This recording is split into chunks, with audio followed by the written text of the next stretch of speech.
Hey everybody, we are back.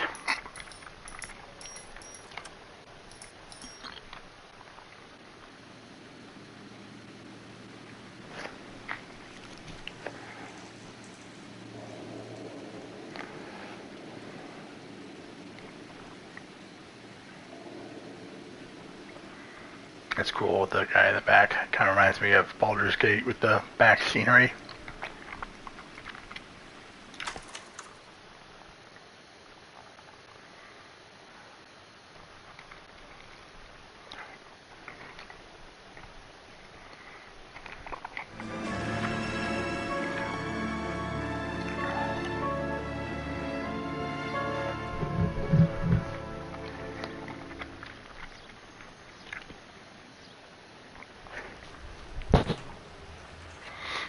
Okay, we're gonna keep this short. I'm already late for the DA. First up, Phelps, Bukowski. We got a report of a brand new Packard abandoned in an empty lot off 2nd Street between Olive and Grand. DR is one Oswald Jacobs says the vehicle was dumped in his backyard. There's a patrolman on site. Get down there and see what you can turn up. Any questions? Good, get going.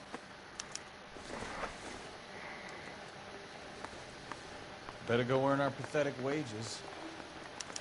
Rimsky, O'Halloran. Intelligence has information on a stolen car racket. An abandoned vehicle. We catch all the good ones, huh, Phelps? Sounds like there's more to it than that. Nobody dumps a shiny new Packard unless they borrowed it without asking. You don't say. You're on fire today, Einstein. Very funny. Come on, my intense protege. Let's go save the world.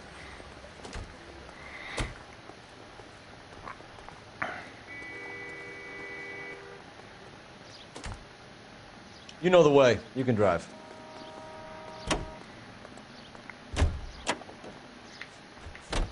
You hear about Adrian? The broad in Seattle threw him out. The wife says she's going to take him back. Women generally show more compassion. What are you talking about? Adrian dumped on her. He was humping the secretary. Margaret should show some pride. Pride comes before a fall, Bukowski. Talking from experience.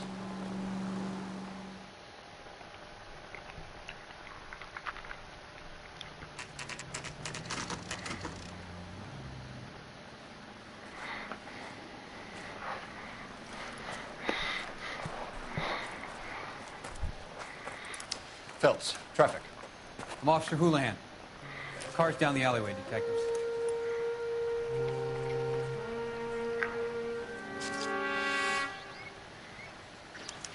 We got a call about an abandoned vehicle. Yes, sir. The car has flags. Might be some kind of diplomatic vehicle. Has anyone touched this vehicle since you arrived? No. And that Jacobs bird over there was on station before I got here. We'll talk with him in a moment. Give us some time to look the place over. Sure, take your time. He's a sore-headed old son of a bitch anyway.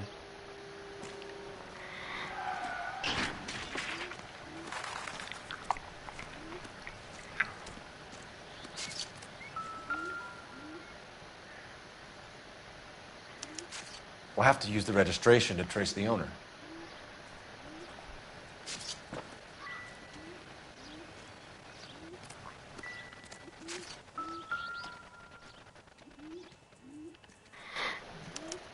I must have taken the flag as a souvenir. Can't have any street value.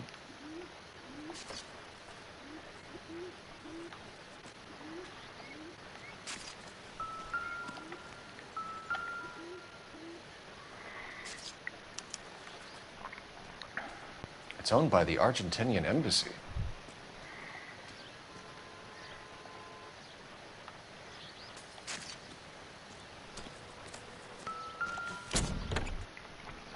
Empty.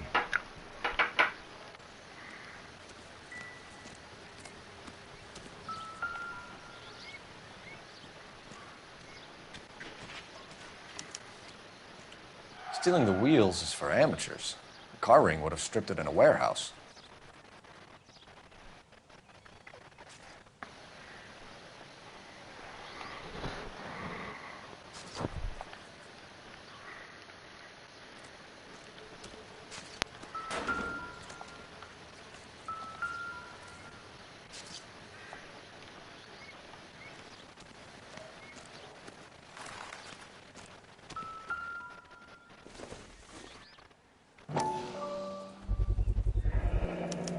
Combination wrench. Must have used it to remove the wheel lugs.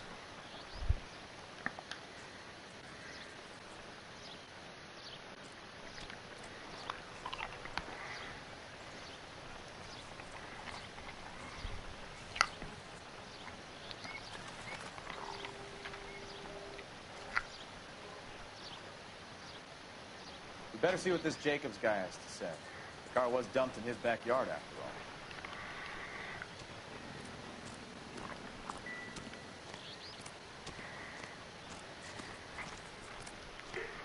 Oswald Jacobs? That's right. What exactly happened here, Mr. Jacobs? Last night, I was looking out of my window. I like to keep an eye on what's going on. I can understand that. You see this empty lot? Damn kids play stickball here. Always breaking my windows. Always asking for their ball back. Can we get back to the car, Mr. Jacobs? Don't be impatient, Sonny. Anyways, last night I see this brand spanking new Packard up on bricks. Did you see who stole the Packard? Hell yes, I did. I saw 3 goddamn Mexicans going to work on it. Can you tell us what they were doing? Using the headlights of an old Ford so they could strip the thing. I yelled out to them, "I'll call the cops." So they loaded up their car and drove off, tooting and hollering and yelling obscenities at me in Mexican. You speak Spanish, sir? No, I do not.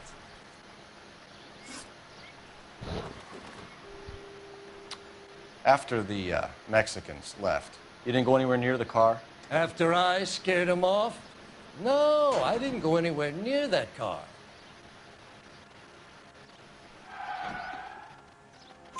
You went out to the car. Once they were gone, you had to take a look for yourself. I was curious.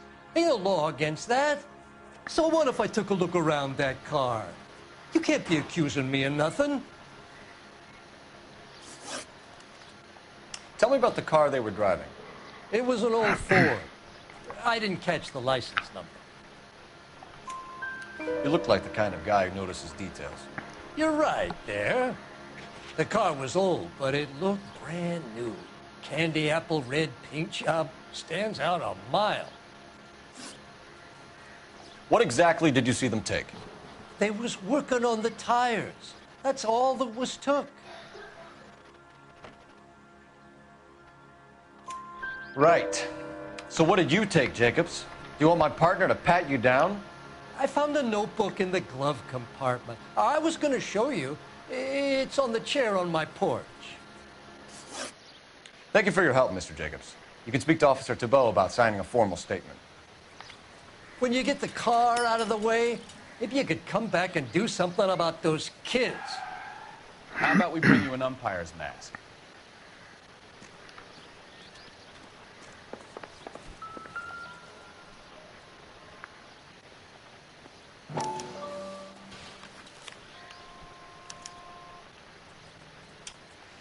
Okay, so we have the owner of the vehicle, a degenerate. I'll run John Madsen by R&I.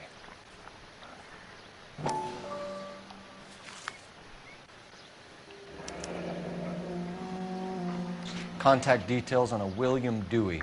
This looks like business rather than pleasure.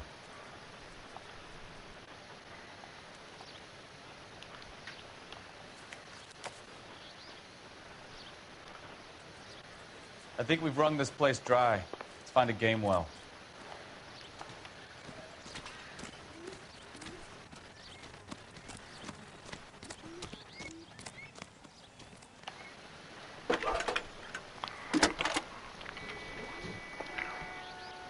Cole Phelps, badge 1247.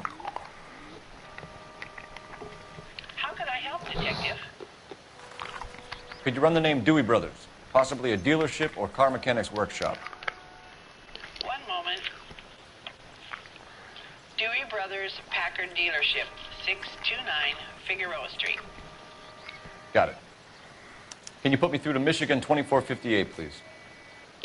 Connecting you now. Hello, can I help you? LAPD, ma'am. Can I speak to John Madsen, please? He's at school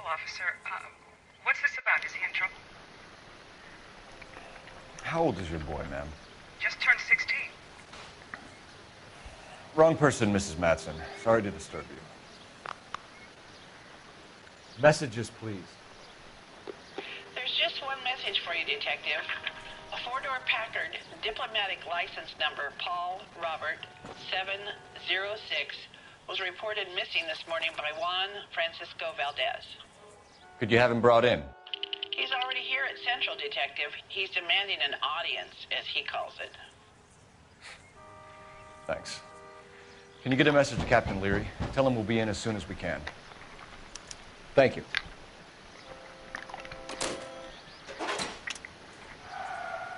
Can you cordon off this lot until we have the vehicle impounded?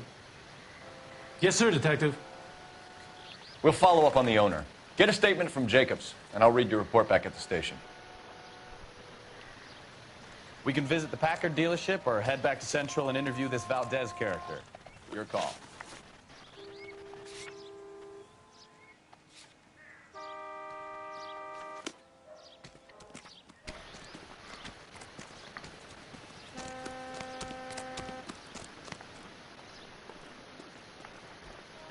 You can drive.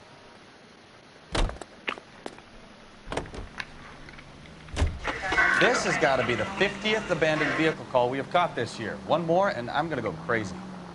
Not your favorite cases? You kidding me? This is barely even police work. Of all the bad guys in this city, we get lumped with the ones who can't even be bothered to keep what they steal.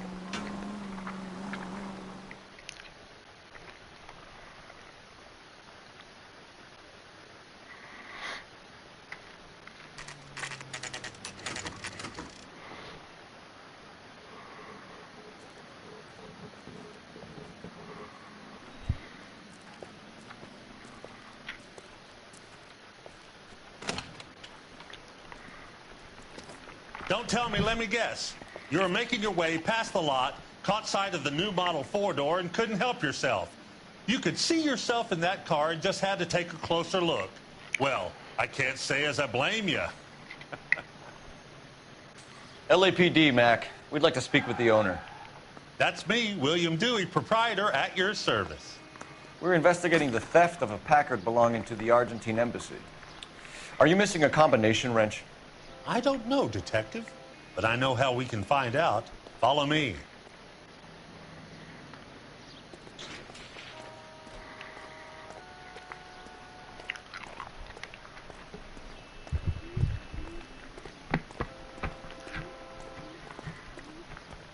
We keep all our tools in here. Mind if we look around? Be my guest. You sure you guys aren't interested in a new car? Huh? Maybe a used car. I have some nice used cars for guys in your wage bracket.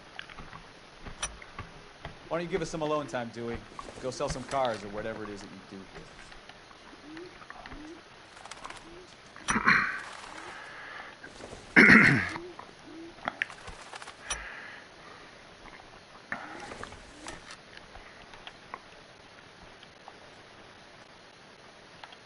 That's not right. One left. Gabriel Delgado is missing a 3/4.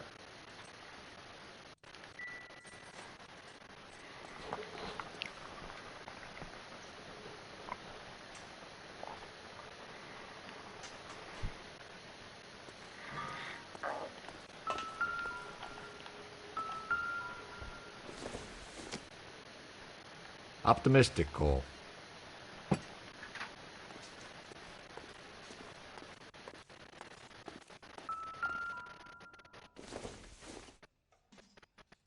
Nothing significant.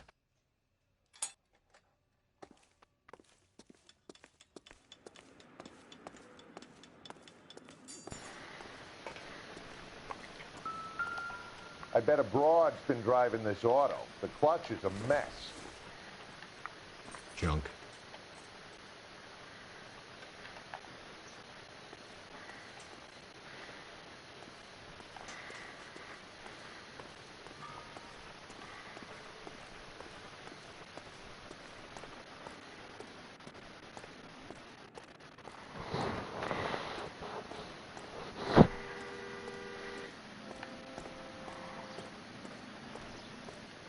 If you don't mind, we have a few questions.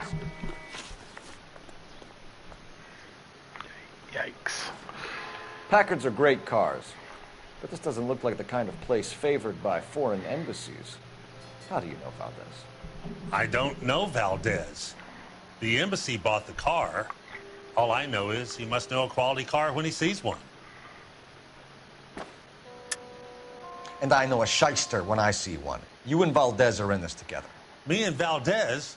I hardly know him. Valdez wouldn't wipe his shoes with me.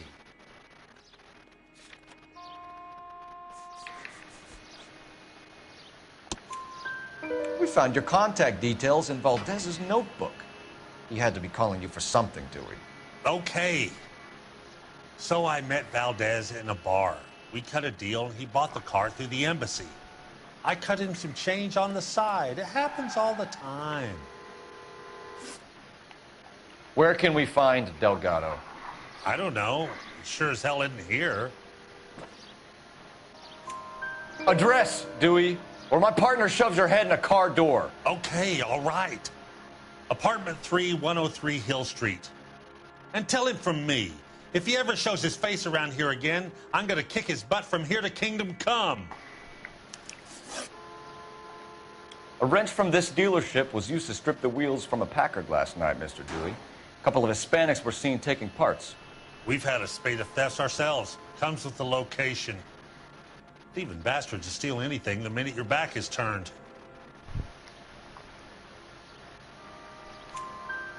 What are you hiding, Dewey? Spill it. You don't want the LAPD getting too interested in this place. So I hire a few illegals. It's cheaper than hiring returning GIs, and they have less attitude. Downside is, they're a little light-fingered. Thank you for your help, Mr. Dewey. No problem. God damn that kid. I'm just an honest car salesman. Seems like you just don't know who you can trust these days. Going to movies, Dewey. You're missing your calling. Time to visit Gabriel Delgado. See how good his excuse is.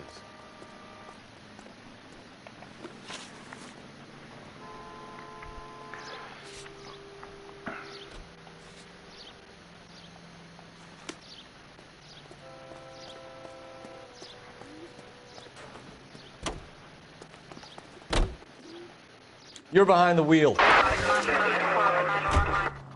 You read this story in the Examiner about the Navy developing three-dimensional movies? What's a dimension? You know, like a graph. Vertical axis is Y and horizontal is X. Well, that's clear as mud. Third dimension would be Z. So things would be popping out of the screen. That's ridiculous. Scare people out of the theater. In God's name would want that. I don't know. People scoffed at the idea of talkies in color, and look what we have now.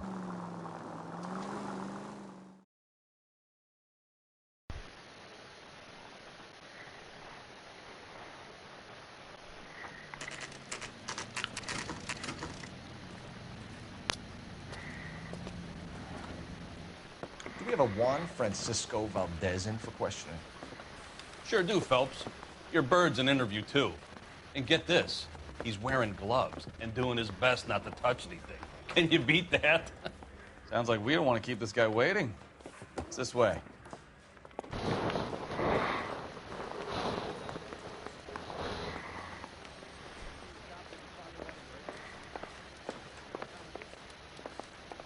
I understand you, but thousands wouldn't.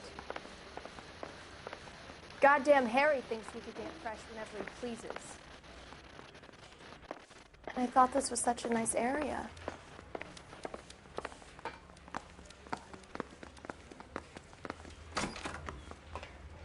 About time. Are you the senior officer I requested? I'm Detective Phelps, and this is Detective Bukowski. Have you any idea how long I've been waiting to speak with you? I am needed back at the consulate, and you keep me here like a common criminal. All right, friend. Let's take a deep breath and start all over again. Mr. Valdez. Consul General. I insist on my full title. Where did you purchase the car? My secretary and driver arranged the purchase. A disreputable place, Dewey Brothers by name. As soon as I can have it arranged, I will have my Hispano Suiza brought up from Buenos Aires. Bought a Packard, Valdez? A snob like you doesn't drive an American car. I want answers or I'll smack you around the teeth. William Dewey offered me a substantial bribe to make a purchase at his establishment. It is not unusual to make this kind of transaction in the civil service. Tell that to the Argentine taxpayers.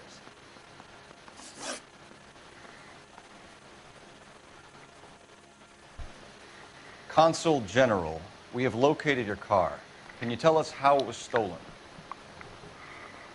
It must have been stolen from the consular garage. Terribly inconvenient, of course. I want the perpetrator soundly flogged. Unfortunately, we don't do that here, Your Worship. You have a pretty good idea who stole the car, don't you, Consul General? Are you going to tell me, or do I shake it out of you? There's no call for violence. I suspect a disgruntled boy from the car dealership. You have a name for this kid? Gabriel, like the archangel. I have no surname. So tell us about this kid, Gabriel. You had a run-in with him? Mecánico. A presumptuous young man who did not know his place. He presumed to ask me questions. We do a lot of presuming here in the United States, Consul General. It comes with the turf. You fuck young boys, Valdez. Are you a madman? This will cause an international incident.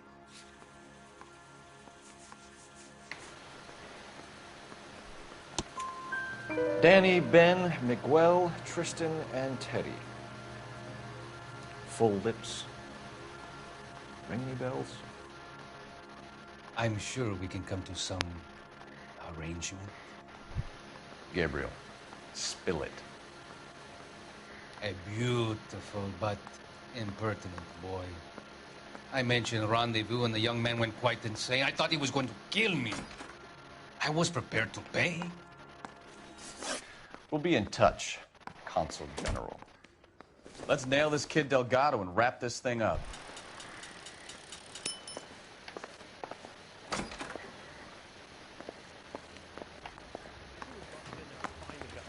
Finished with Valdez. Thank God. I'll get rid of him in a couple of hours.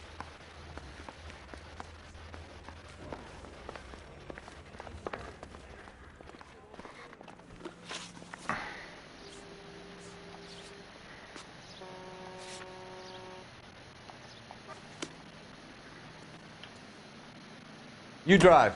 I need to go over the case notes.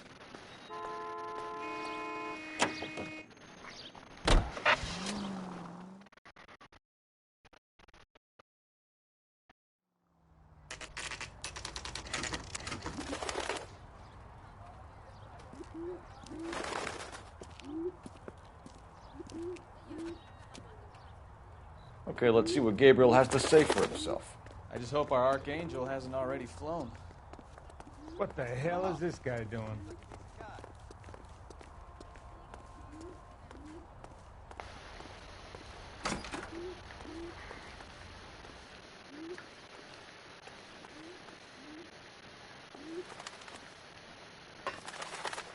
Where do you see a number 3 marked on that door?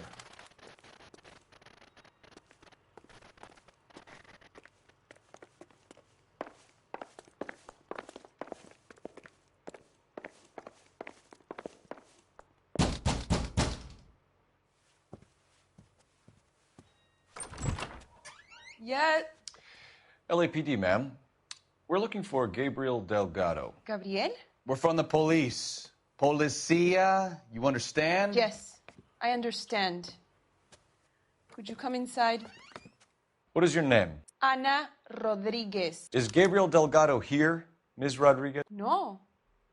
What do you want with Gabriel? Is he in trouble? Stay where you are, Miss Rodriguez. We need to take a look around. But he is not here. I have told you. Check out the surrounds. I'll stay with the broad.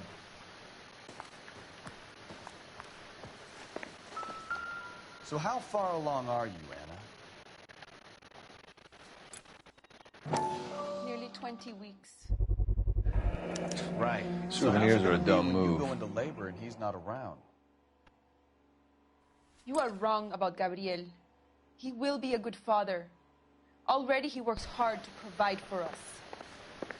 Unless you help us here, Anna, your little one won't be seeing Papa for a very long time.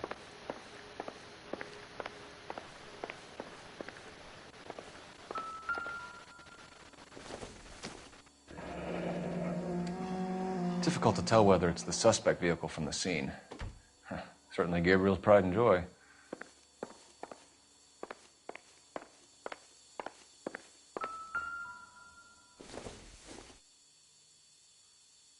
Not everything here is going to be relevant.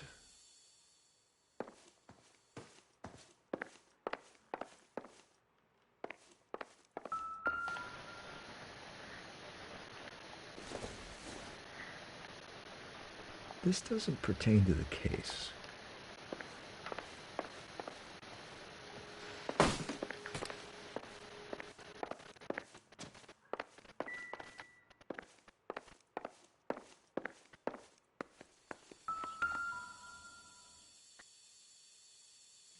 Serving breakfast for two, Anna? You should have cleared up.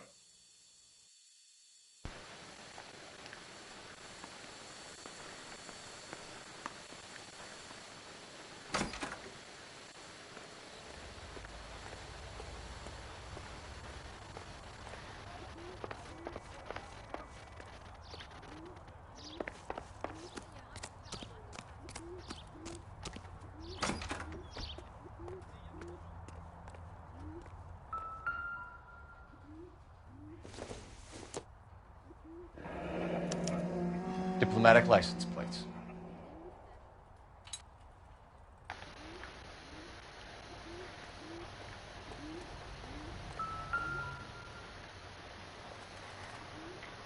It looks like Valdez gets his wheel back.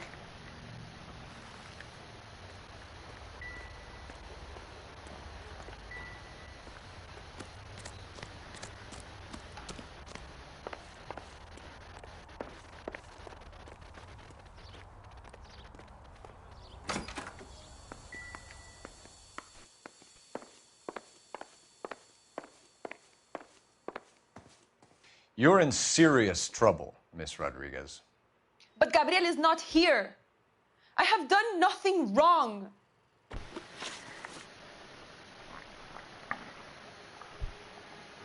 Why did he steal the car, Anna? The customer insulted him. He has his honor, no? His honor, Anna? He said Dewey's friend tried to make a woman out of him. He no longer respects this man, Dewey. He took the car to show this maricon that he is a man. Tell us the truth, Anna. Has Gabriel been here? I haven't seen him for at least 3 nights. You keep lying to me, and I'll send you and your baby to jail. He lives here, but he hasn't come home. I swear it.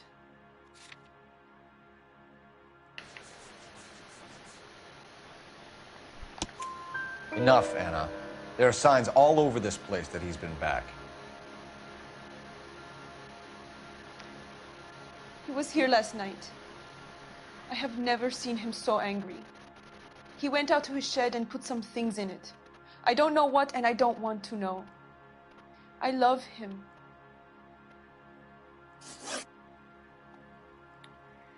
We found a license plate matching our stolen vehicle in the shed. Add in the assortment of parts, and we can make Gabriel for a dozen other thefts. It's time to get serious, Anna. You must ask these questions of Gabriel. I know nothing of these car parts. Then tell us where he is! If your baby is born in prison, Anna, the corrections officers will take it from you. You will see your son or daughter through a metal grate for half an hour a week. The start line is on 1st and Santa Fe. There is a spillway under the bridge that leads to the river. Many policia have wrecked trying to follow him. We will put in a good word for you, Anna. As far as we're concerned, this sits with Gabriel. Start line? That sounds like a street race to me. It's gotten out of hand this last year. No wonder Delgado has such an eye for fine automobiles. We know where the kid is. Let's go stop these clowns and get them off the streets.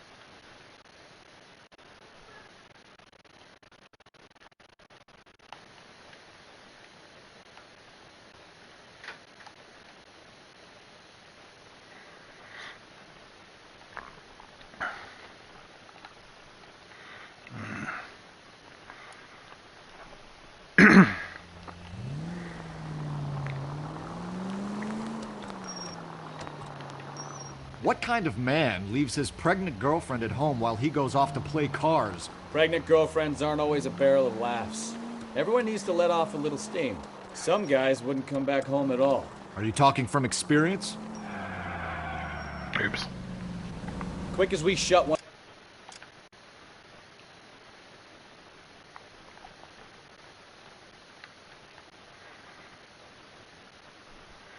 Okay, so we go down to Main, take a left on Main, and then take a right on...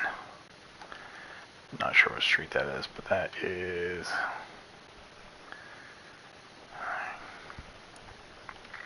One of these races down, another one springs up somewhere else. Kids used to steal cars to sell them. Now they just want to wrap them around a lamppost.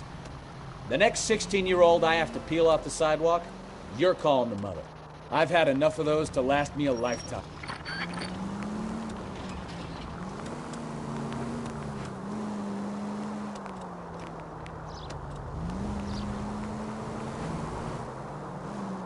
Did I take a wrong turn already?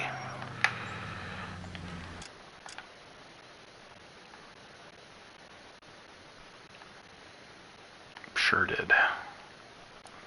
Gosh, LA is confusing. Shots fired off streets, help. Chateau and Valencia. Chateau and Valencia. Shots fired off streets, help. Unit to handle code 3, identify.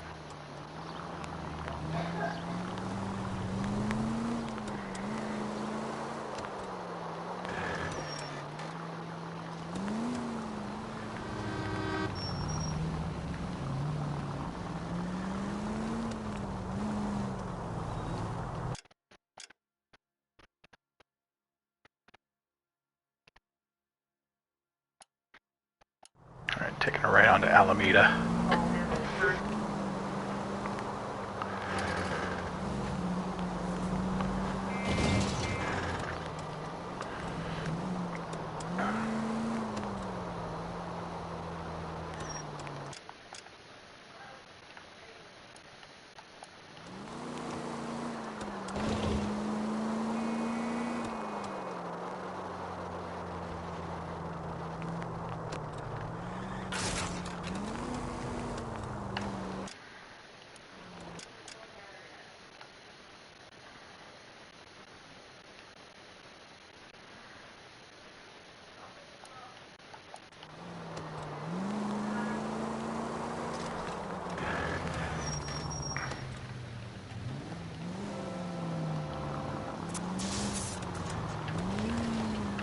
Officer needs help, 103 and B.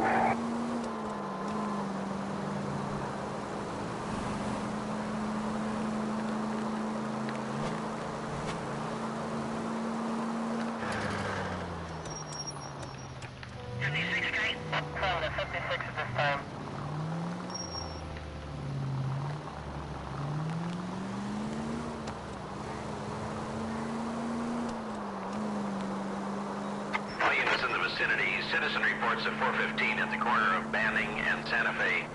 Suspect vehicles engaged in illegal street racing. Units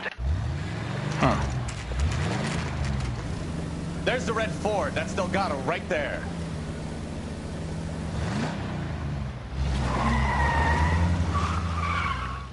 Quick! They're getting away! Phelps, 1247. Requesting assistance at 1st and Santa Fe. Reports of an illegal street race. Stay on Delgado. He's getting away. You're gonna lose him.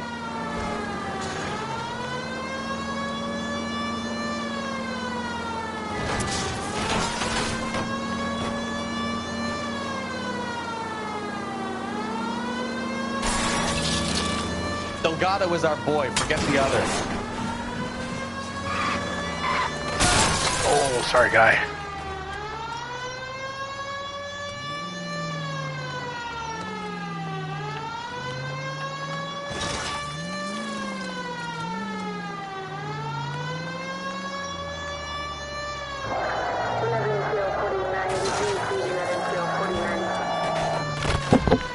Dang it. Yeah, I was gonna say I didn't know the route.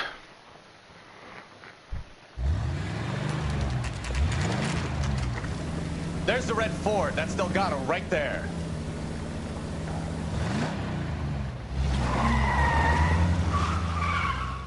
Quick! They're getting away! Phelps, 1247. Requesting assistance at 1st and Santa Fe. Reports of an illegal street race. Stay on Delgado. He's getting away. You're gonna lose him. I'm gonna find you!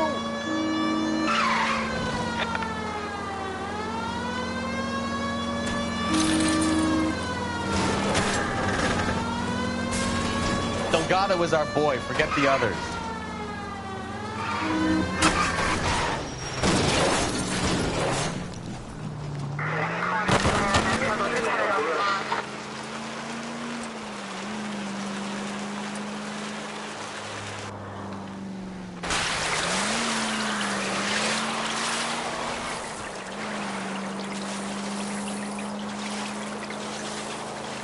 Enough games, Phelps. Take this guy out. Come on, you're getting creamed by a kid in a red Ford.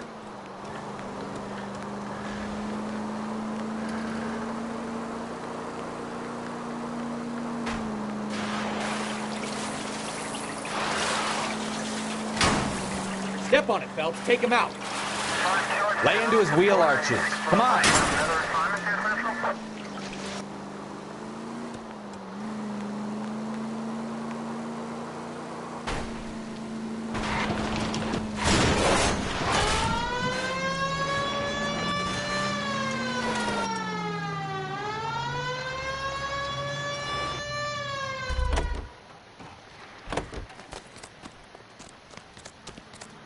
Gabriel Delgado, you're under arrest for grand theft auto.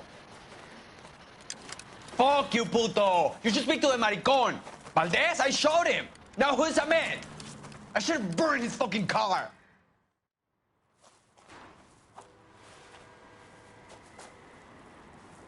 You got a foreign dignitary outed as a fruit and a kitty raper, a car dealer we're gonna let slide for the kickbacks, and a street punk car thief who sure as hell won't be taking liberties with other people's autos again anytime soon. That, Detective Phelps, is not a bad haul. You keep your chin low and your hands high, and you keep bringing me clearances just like that one. That's textbook policing, and we need more of it in this department.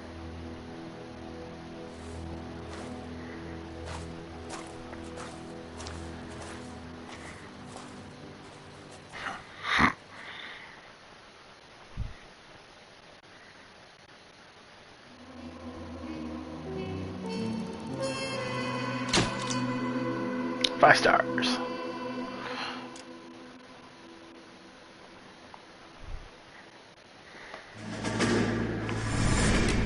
You have any plans for weekend Liberty, Jack? My sisters have been working in Los Angeles in a bomber factory. They're coming down to visit. I'm meeting them at the station at 6. Good for you, Jack. Are they cute? They're my sisters, Hank. Attention! Final inspection before Liberty.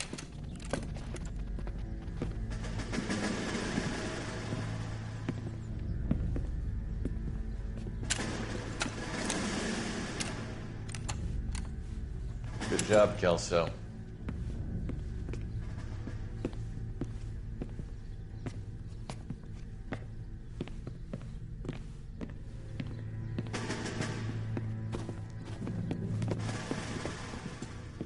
Are we going somewhere, gentlemen? Full inspection. It had better be exceptional if any of you want liberty this weekend. Kelso, this carbine.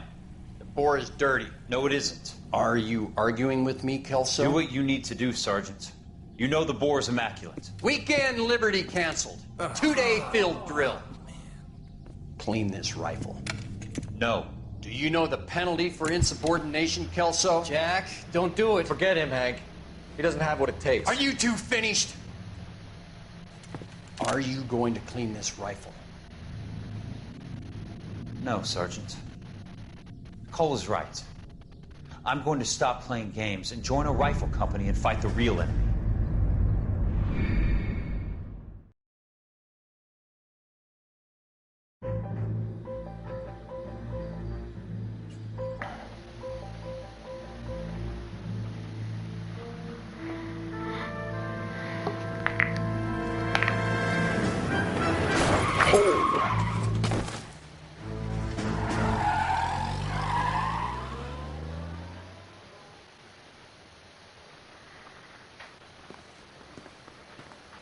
All right, gentlemen, I just got this handed to me. A hit-and-run felony at Ray's Cafe, 208 North Los Angeles.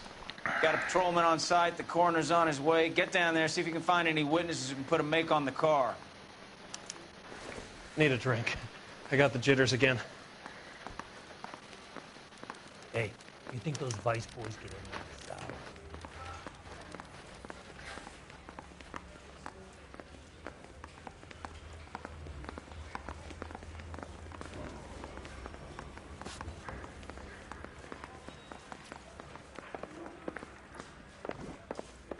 That's the guy. I heard he's an honest cop.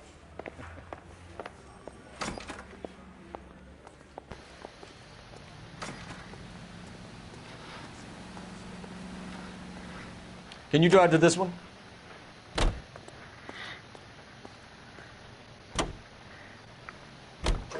Looks like the DA is going to press charges. Anna Rodriguez might do time. I'll speak to the DA. She suffered enough. I don't know, Cole. She's an easy make, and the DA likes convictions. I'll convince him to let it go. How you do that? I'll give him something better.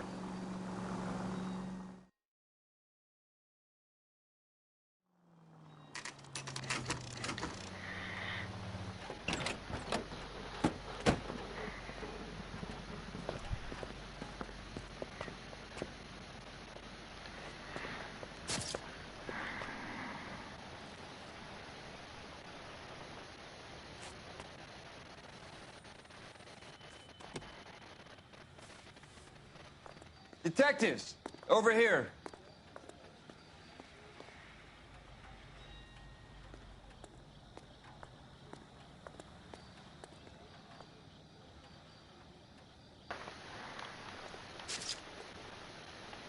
Cole Phelps, traffic. What have we got? Vic is a white male named Lester Patterson. Walked out of the bar and into the street. Car hit over there, and he ended up here. Dead on impact by the look of it.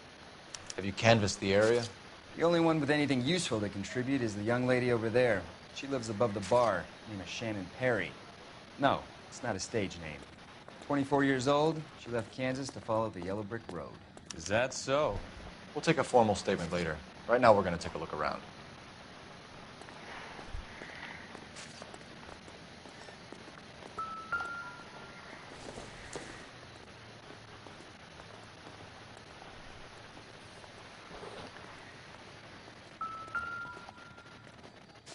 I landed on his face and ended up here. The car must have struck him from behind.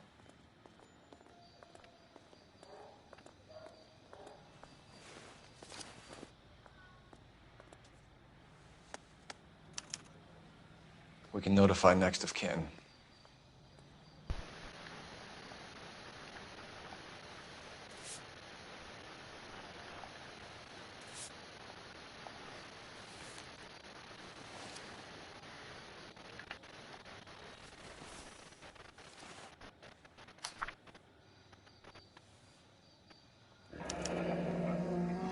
Addison has life insurance.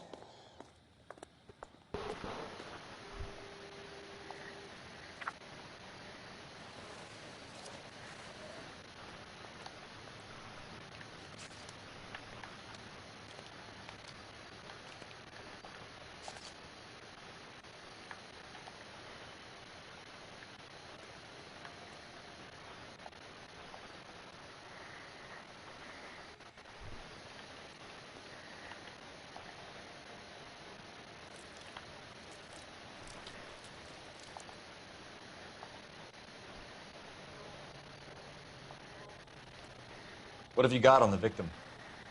From all reports, he was intoxicated at the time of the accident.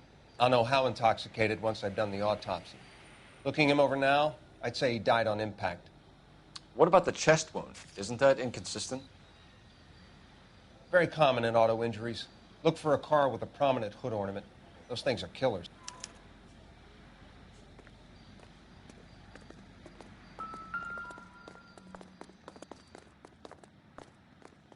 Body traveled a good 20 feet.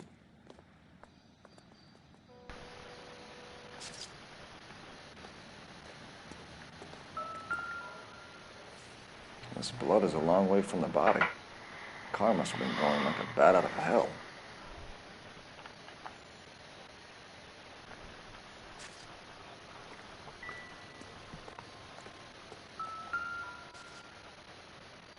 So the driver managed to brake before the impact.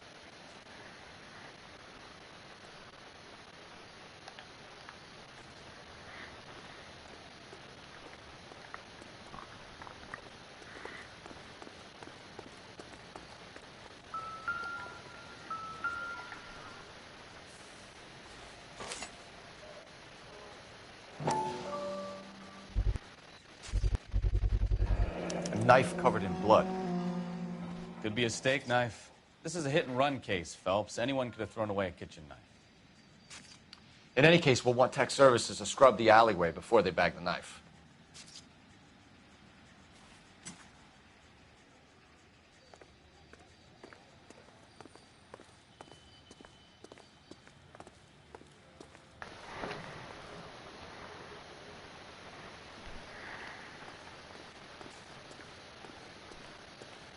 It's all yours, Detective.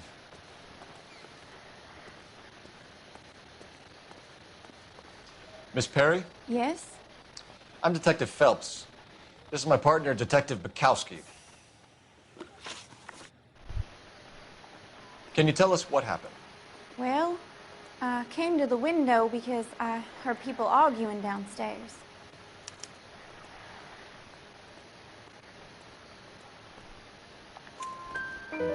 Then what happened?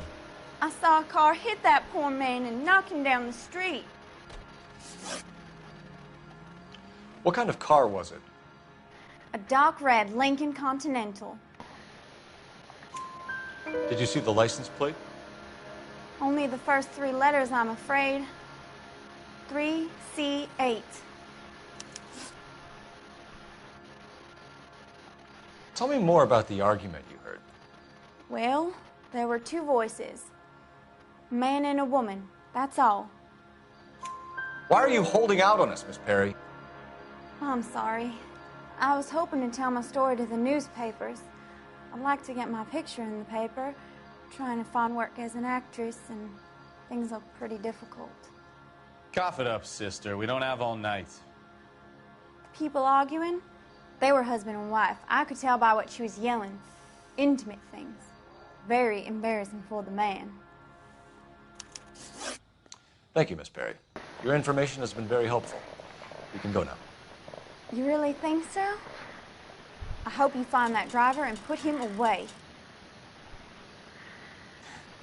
Certainly got away with the dames, Phelps. Give it a rest, Bukowski. Let's see what the patrons have to say. I'll take the bartender. You work the rest of the room.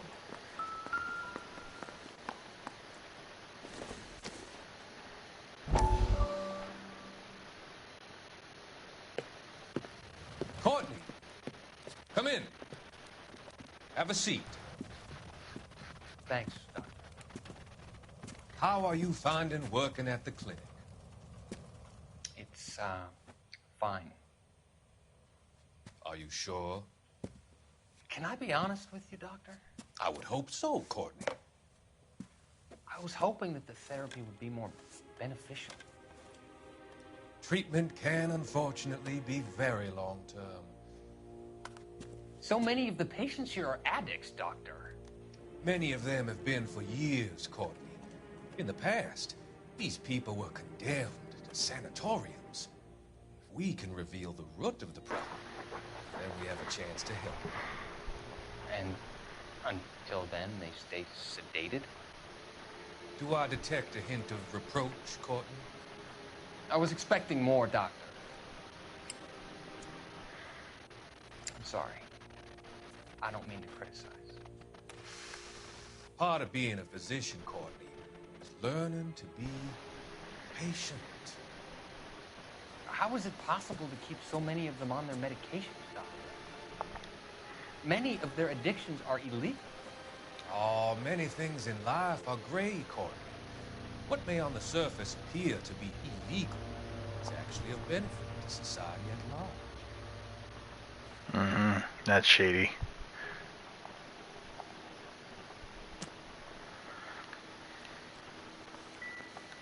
I'm Detective Phelps of the LAPD. How can I help, Detective? Name would be a good start. Dudley Lynch. Hired help. I run the place when the owner ain't around. Where is the owner? He stepped out. Somebody had to take Lorna, Mrs. Patterson, home. What can you tell me about the accident? Not a lot. He was busy in here, and all I heard was the impact. So what was he doing outside? It's against licensing regulations to drink on the sidewalk. Lester and Lorna were having a fight. The owner made him take it outside. It was pretty ugly. Do you know the victim? Yeah. Lester Patterson. He's a regular here, or he was. Not one of your favorite customers? Lester was special, but not my kind of special. Was Lester drinking alone? No. He came here with his wife. She didn't seem too interested in the booze, though. A witness overheard an argument. Lester and Lorna. There's nothing like airing your dirty laundry in public, is there? Why was Lorna Patterson in such a hurry to leave? What is going on here? Lorna was pretty upset, so Leroy took her home. Lorna and Leroy are close. They've been talking about opening a new bar. Leroy? Leroy Sabo, the owner. How long have Lorna and Leroy been talking about this new bar? Who knows? I just served the drinks. Bartenders hear all sorts of things. Are you going to tell me, or do we have to start playing rough? When Lester was drinking, he treated Lorna like dirt. He gambled away all their money. Lorna pitched Leroy about the bar. I don't know how interested he is. Is Leroy doing well? Hell no. The only thing keeping this place afloat are the poker games. Thanks for your help, Lynch. I'm going to need you to sign a statement with the patrolman. Sure, no problem. You get anything out of the regulars? They weren't giving too much away. They liked watching Lester and Lorna go a few rounds every other day. And Lester was a fan of the love tap.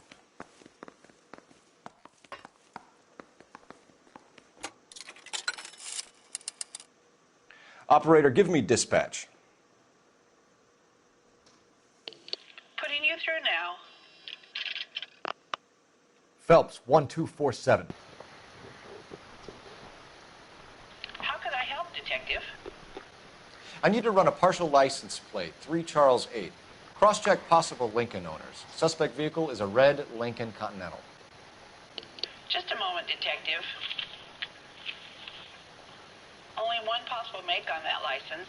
Registered to a William Shelton, 738 West Temple Street. Thanks, ma'am. Looks like we caught a break on this one.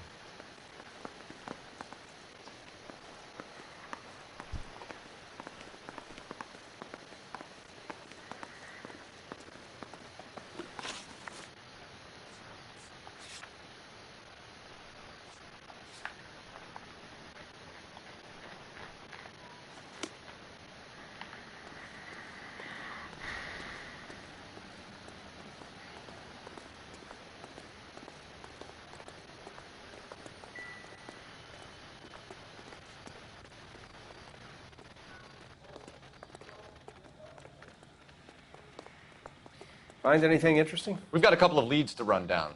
You have it under control here? Sure. As soon as the coroner gives the word, I'll finish up here.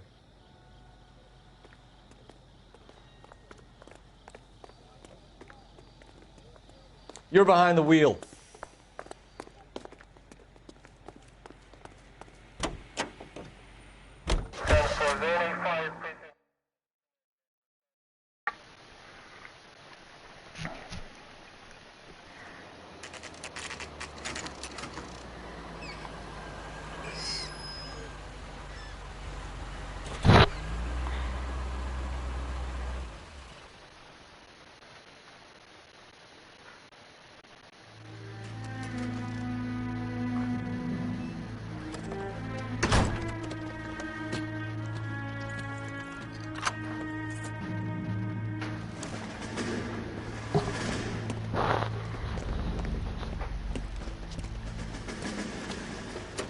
That's the son of a bitch right there.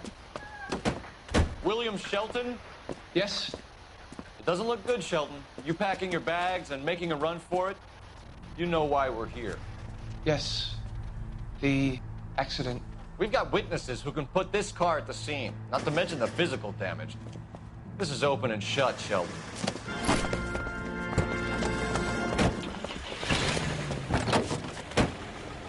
That coward thinks he can run from everything.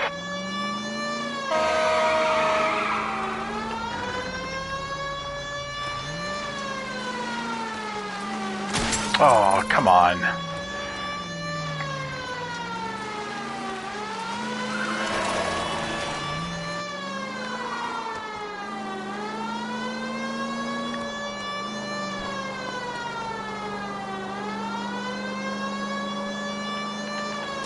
Really? No wonder he killed someone, driving like this.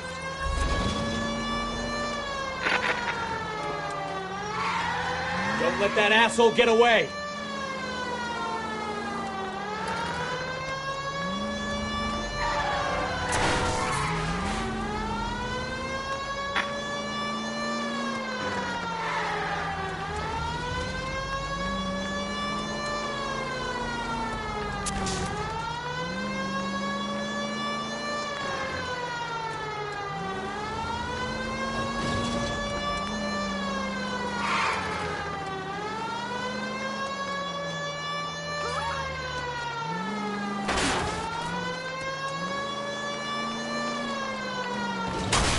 He's heading into the station. Go on, get after him.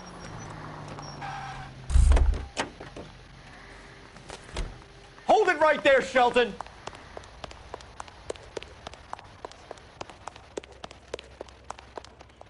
How does a vehicular manslaughter rap sound, Shelton? I hit him. I admit it. I just panicked, but it wasn't my fault. What do you mean? The guy jumped right out in front of me. He came out of nowhere. There's nothing I could do about it. Why didn't you stop? I've had accidents before. That's it. We're done here. The DA is gonna love you. They weren't all my fault. I'm a surveyor. I need my license for my job. There were people around. A woman and a man were standing right next to him. I thought they could get him to a hospital. I'm telling you, it's not my fault. The guy is dead, Shelton. You can't be serious. William Shelton, you're coming downtown. We need to talk about a manslaughter charge. Leave the coroner and the paperwork. Procedure can wait. We should probably go speak to the wife and let her know what's happening. Okay. You become all heart at the prospect of paperwork, don't you?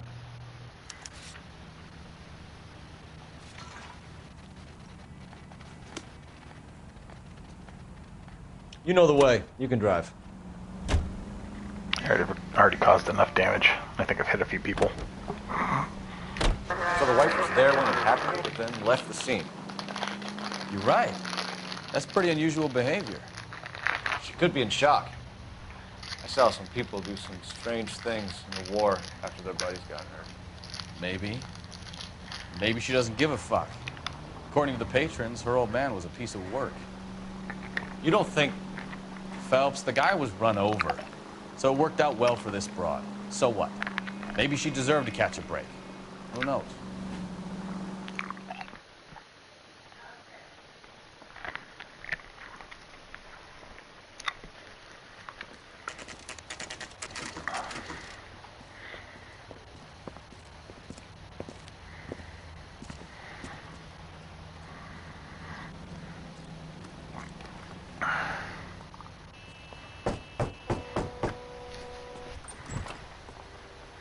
Yes?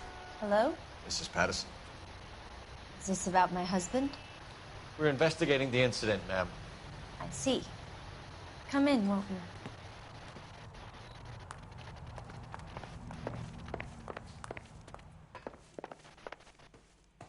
Can you tell me what happened? What's to tell? He got hit by a car and now he's dead. You don't appear to be too upset about the fact. Lester and I met on a furlough in '44. We got married that weekend. People don't understand it now, but that happened a lot back then. I see. So you probably did well to stick it out this long. What's that supposed to mean, mister? I think it's about time you left. I have someone here. I beg your pardon? You're gonna have to run that one by us again, sister. It's okay, Lorna. I'm Leroy Sabo. Well, well. Nice to see you're comforting the grieving widow, Mr. Sabo. All right, wise guy.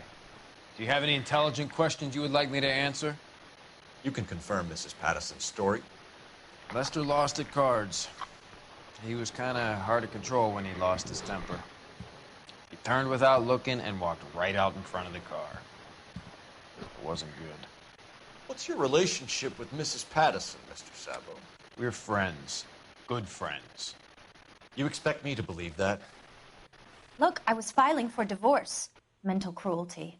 Lester could be a mean son of a bitch. And Lester knew about that? No, I hadn't told him. Well, hasn't this worked out well for the two of you? I feel almost bad for busting in on this little rendezvous. How did the car come to hit Lester? He walked straight into the path of an oncoming car. You expect me to believe that, Lorna? It's all very convenient. Gambling for Lester was like the needle for a hophead. He was yelling at me. He was yelling at the whole world. I kind of felt sorry for the driver. Poor guy had no chance. You were arguing in the bar and on the sidewalk? We were always arguing. So what? Admit it. You were baiting him, pushing his buttons. We can easily get the full story from the regulars in the bar. All right. Lester was playing cards out back. He lost, of course, and wanted back in. He suggested I earn the money on my back to get a mistake. That was the proposition he was putting to his so-called buddies. So maybe I was a little angrier than usual. Let's just say I took exception to his idea. The bartender said that you and Leroy were planning to go into business together. Can you explain how you'll get the money to do that? I have a little money saved away. You're being economical with the truth, Lorna. You want to back that up, little man?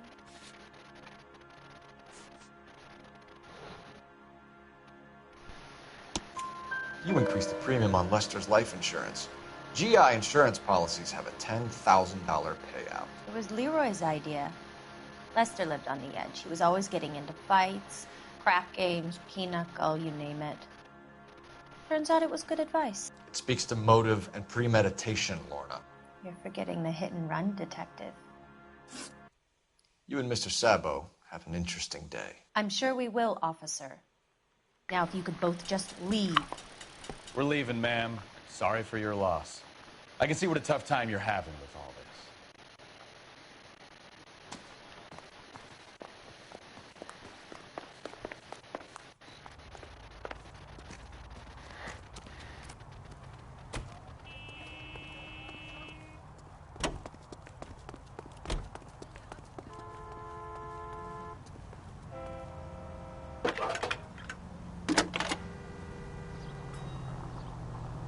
Cole Phelps, badge 1247. How can I help, Detective?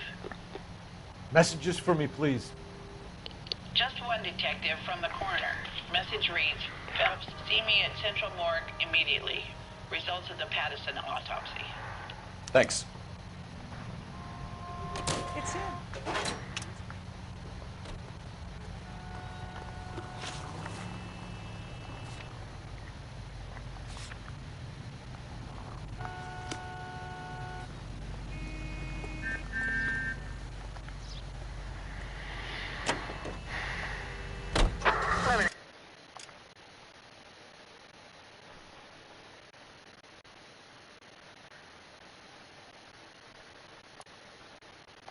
5, code 6.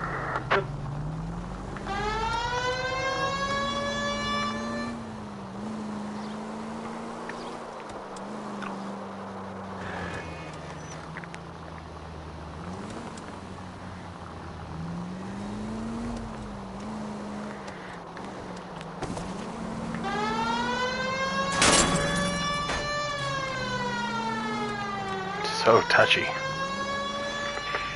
Central Unit 415 possible mental case at 7th and Flower. Unit to handle code 3 identified.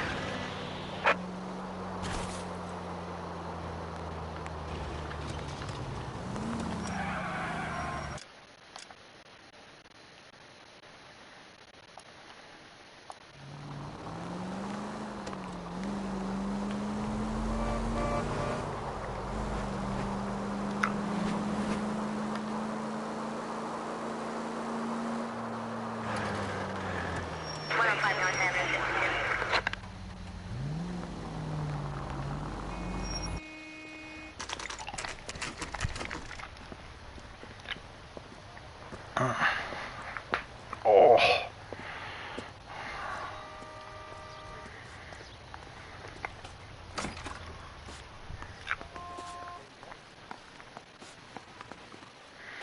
The only reason some people get lost and thought is we can put the driver in front of a judge in less than a week. You'd be making a big mistake. Run that by me again? The victim was dead before the car hit him. 2 puncture wounds to the right side of the thorax. Second puncture reached his heart. You're kidding me. Been doing this job 23 years, son. No one's ever laughed at one of my jokes. He was stabbed to death? Long, sharp knife. Length of a bayonet. We found a knife in the alleyway. Where is it now? Was it bagged? By Patrolman Kaplan. Perfect. I'll get you a definite match. Jesus, we got him. Murder 1. We were right there and they tried to stare us down. Now they'll both get the gas chamber. We have the knife, we have the coroner's report, and I bet we could roll Sabo as a witness. Let's bring her in.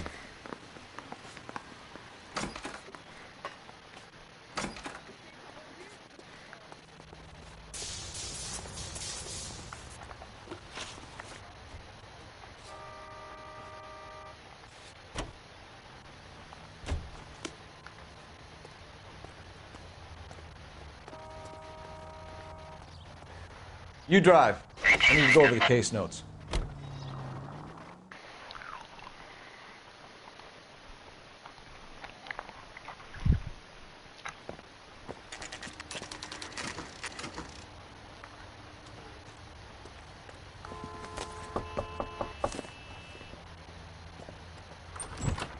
Spoken to the coroner, Mrs. Patterson.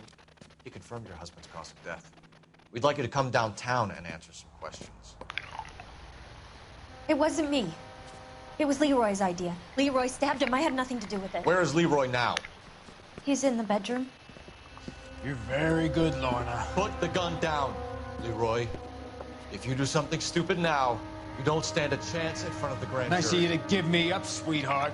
All that whispering in my ear telling me how he had to get rid of him, how good it could be, all the money we could claim, all that planning, how to get him into the street, how to make it look like an accident. For God's sake, you had Leroy, all shut the up! bases covered, baby. I had nothing to do you with it. You think I'm gonna fry for you, He's a Lorna? crazy man.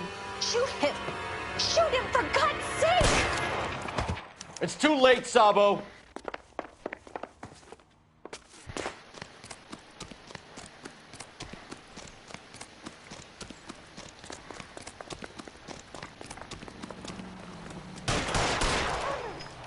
Sabo, stop or I will shoot!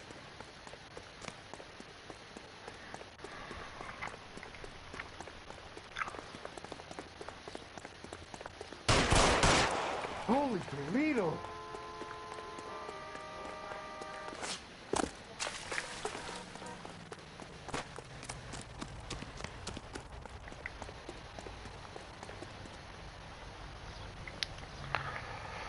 Come on, Flatfoot, let's negotiate. Put the weapon down now. Fucking asked for it. Oops.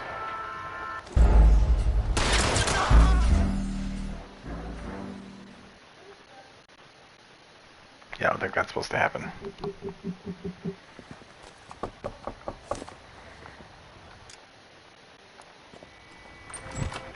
Spoken to the coroner, Mrs. Patterson. He confirmed your husband's cause of death. We'd like you to come downtown and answer some questions. It wasn't me. It was Leroy's idea. Leroy stabbed him. I had nothing to do with it. Where is Leroy now? He's in the bedroom. You're very good, Lorna. Put the gun down, Leroy. If you do something stupid now, you don't stand a chance in front of the grand Nice of jury. you to give me up, sweetheart. All that whispering in my ear, telling me how we had to get rid of him, how good it could be, all the money we could claim, all that planning, how to get him into the street, how to make it look like an accident. For God's sake, you had Leroy, all shut the up! bases covered, baby. I had nothing to do You with it. think I'm gonna fry for you, He's a Lorna? crazy man. Shoot him. Shoot him, for God's sake! It's too late, Sabo.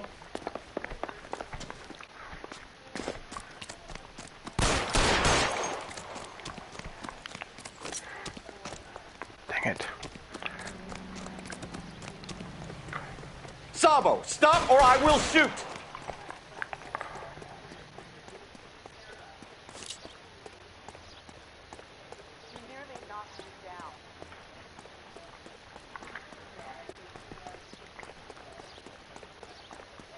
Last chance to surrender, Sabo.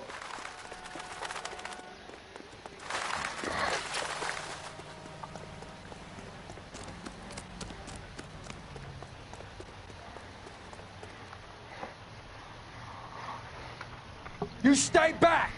I'll ice this one. I don't care. How long do you think you can hold out?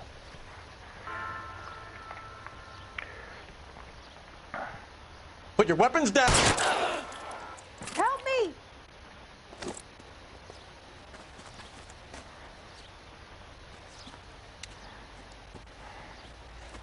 You look spooked, Phelps. I thought you'd been under fire before. It never gets any easier, Bukowski.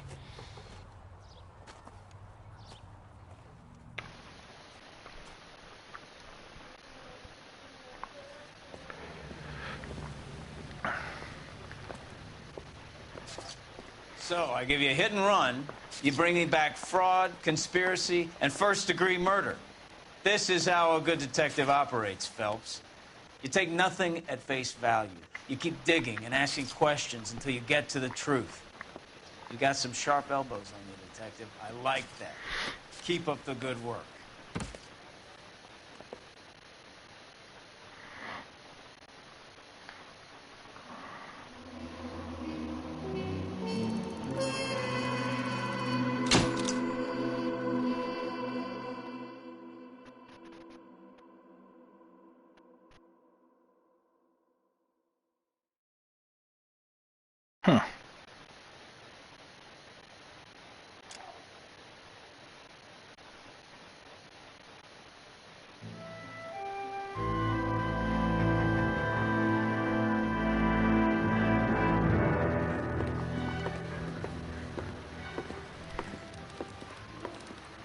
Phelps, Bukowski.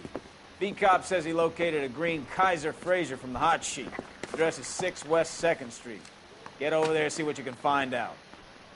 Go on. Sorry to inconvenience you. We're on it, Captain.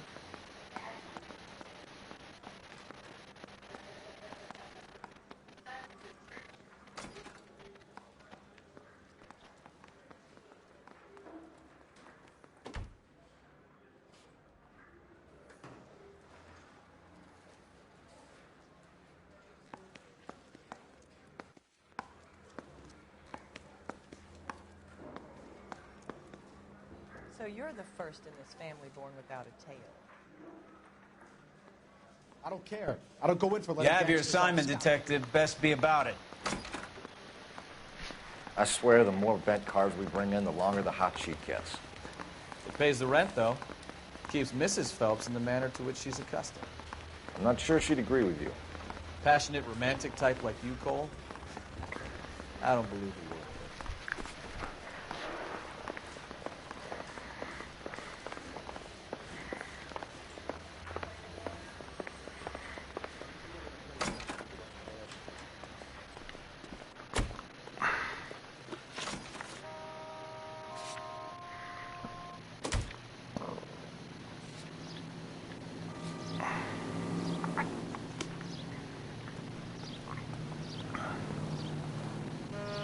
You can drive.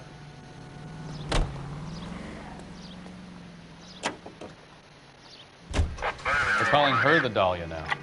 Wonder what Veronica Lake makes of that one. What a case. You hear whether they're making any progress? Well, Captain Donnelly seems to think they have it all wrapped up. Brown and Green are sweating this Manley character. I heard it'll be in front of a grand jury by next week. Poor thing. Terrible enough being murdered like that without having your death strewn all over the front pages.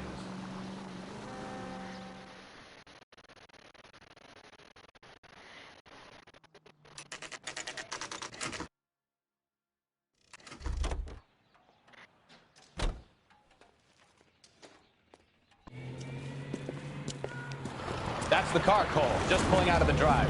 Get it. Remember, we need him healthy enough to answer questions. 1247, Detective Phelps, requesting immediate backup in pursuit of a stolen green Kaiser Frazer from 6 West 2nd Street.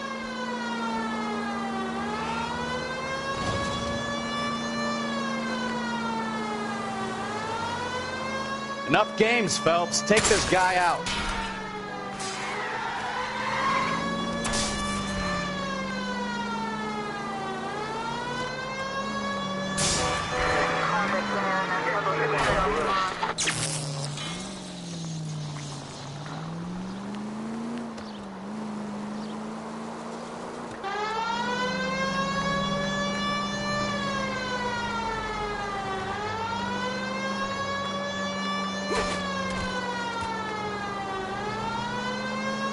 Lay into his wheel arches.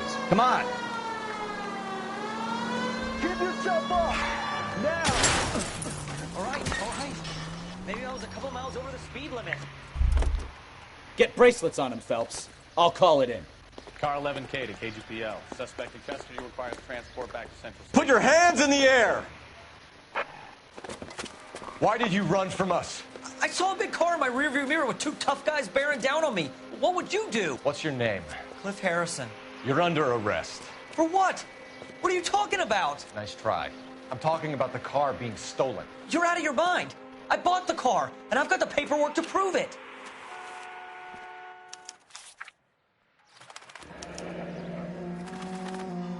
Looks like we'll have some questions for the people at Coombs Automotive.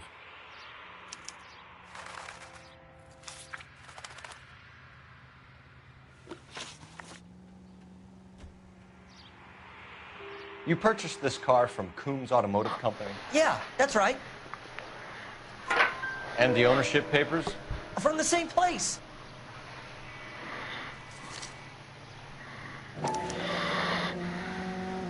If this is a forgery, it's top-notch.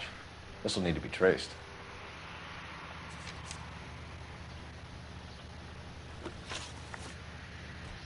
You have a criminal record, Mr. Harrison? No, nothing like that. You better give us something, Cliff, or we're gonna make this hard on you. I didn't steal the car. I ran because I've got some wacky backy in the glove compartment. How much, Cliff? 1 reefer.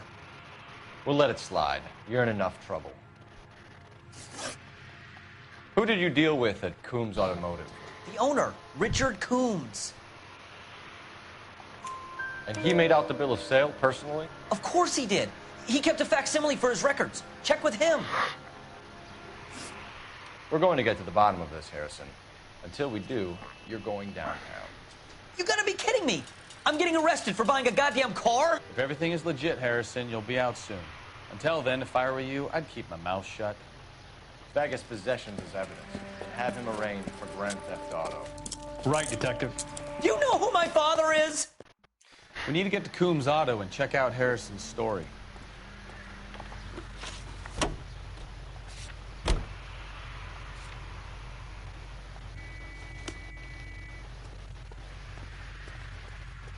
You know the way. You can drive. You know what? I think he's telling the truth. Some of the most convincing Some people familiar you'll ever music. listen to are born liars. Usually they're called politicians. You can also hear this song on Fallout 4.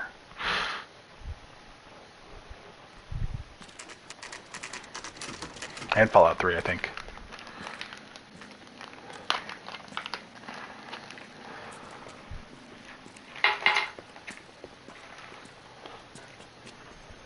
Not another step. I have got a Buick Century sedan that would be absolutely perfect for you. Sounds like Will Forte. Detective Phelps, LAPD, are you the owner? That's right. Richard Coombs at your service. You looking to trade in a black and white, boys?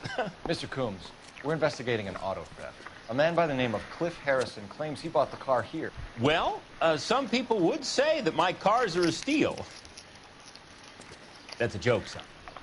Very amusing, Mr. Coombs. I remember Harrison. It was a green two-tone Kaiser Frazer, if I remember rightly. Do you have the bill of sale?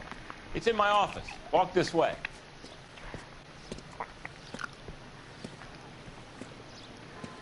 That's a joke, too, son. Phelps, you mind if I shoot this guy? He's getting on my nerves.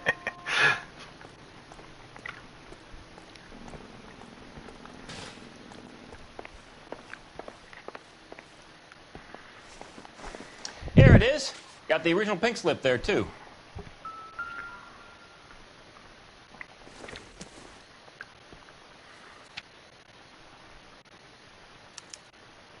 Gene Archer, 146 North Fremont Avenue.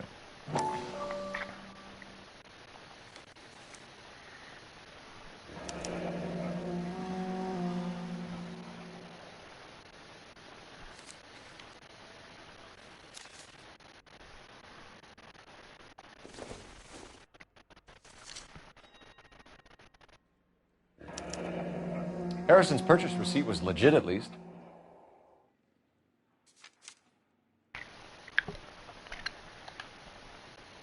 We have a couple of questions. All right, fellas. Shoot. Can you tell us how you came to buy the car?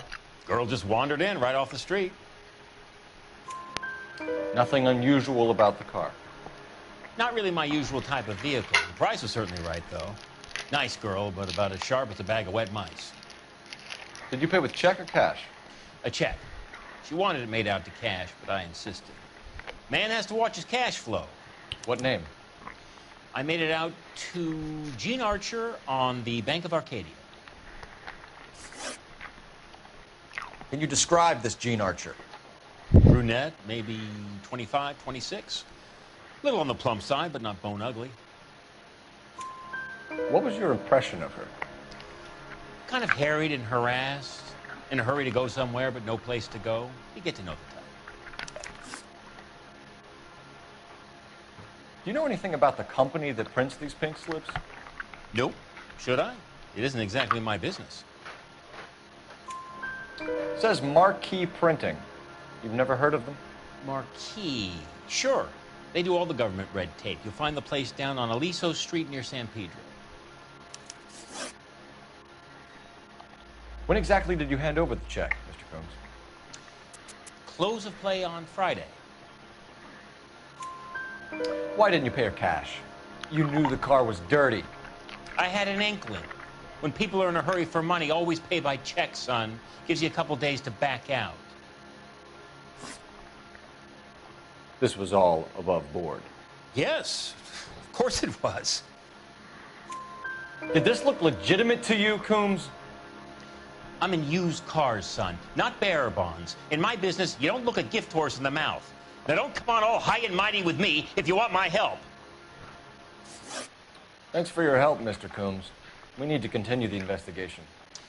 Hope you sort out your problem with Mr. Harrison.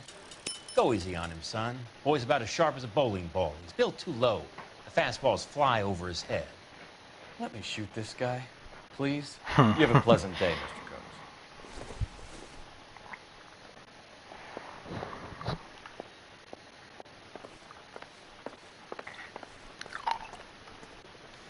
Well, Harrison might be off the hook, but we can still run an APB on Gene Archer. Get on the horn and call it in.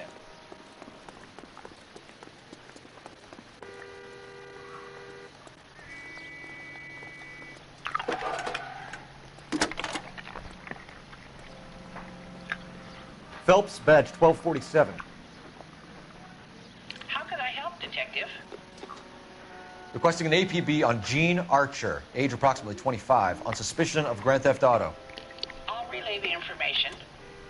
Messages, please. James Velasco is being held at Central Station on suspicion of GTA. Possible link to the Harrison case. They're waiting on you to conduct the interview. Thanks for your help.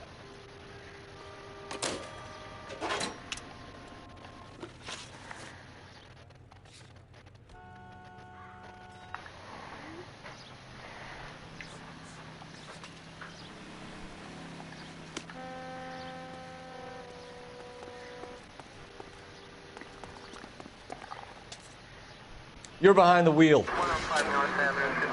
Here's a chicken and egg question for you. Do you think you have to be an asshole to sell cars? Or that selling cars turns you into an asshole? You've got it in for everyone today, haven't you? I've always got it in for car salesmen. Doesn't matter what day it is.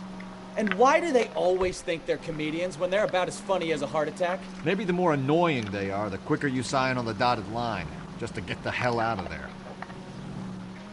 It's not bad. Bad theory. By any means.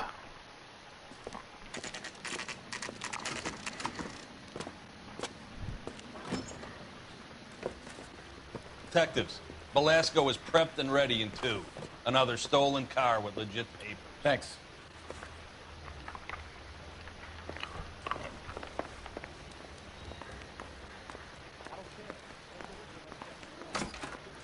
Crummy bastard. James Velasco? I want a lawyer. It's my car and I got the proof right here. Take a look for yourself.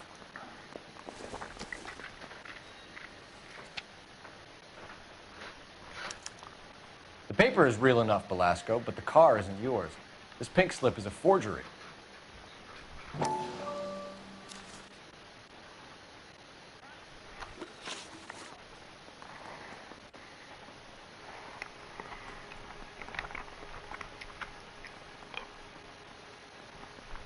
Where were you taking the car, James? Blow it off, greenhorn. You'll get nothing from me.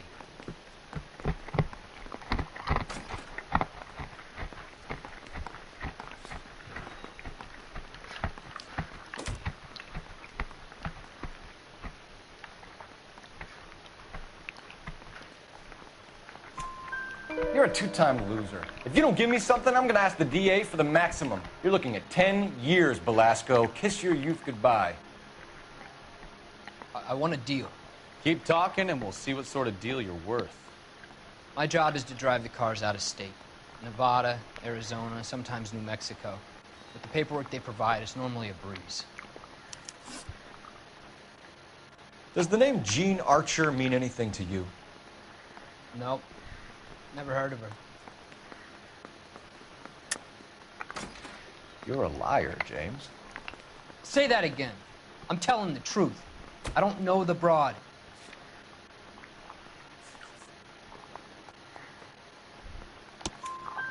So that's why you both have the same address printed on your pink slips. She's a mule for these stolen vehicles, genius. Same as you. Jesus. All right, I know her. Stupidest broad I ever met. Always cooking up crazy schemes. I don't know why those guys use her. You happy now? What happens to the cars once they cross over the state lines? I don't know. I just deliver them. Give me something, Velasco, or I'll take you back to the cells and tell the whole station you're a child molester. How long do you think you'll last? Okay. I hear you. The cars get sold in Chicago or back east. Sometimes I bring back cars coming the other way. Where do you pick up the cars, Velasco? Warehouses. Mainly in East downtown. An address, Velasco. You want my help with the DA? Cough it up, now. A place on Industrial Street. I don't know the number. You're gonna help me out, right? Keep talking, kid, and we'll see what we can do. All right, James. We're gonna check if this information is worth anything. And if it is, I need your help here, pal. If it is, then we'll know you're a man of your word, and so will the DA. You're Phelps, right? Yes, I am. Look, can we do this later? I'm in the middle of it. Ray Pinker. I'm with Technical Services. The pink slips are all real. Yes, we know that. There's only one company that prints them in California. The Marquee Printing Company. They've confirmed that the numbers are legitimate. You've checked them out? Sure. They're on Aliso Street, near the corner of San Pedro. The guy I spoke to was Lightval. Gordon Lightval. Here, I wrote it down. Thanks, Ray. This is a great lead. We'll get down there as soon as we can. I say we bust in there and find the goddamn evidence.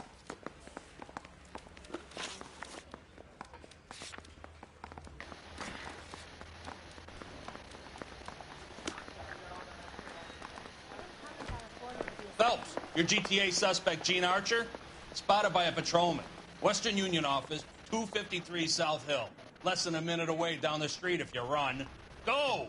She won't hang around.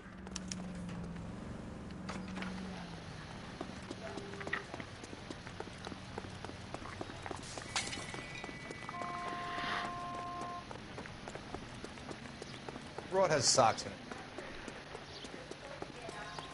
That's the cop.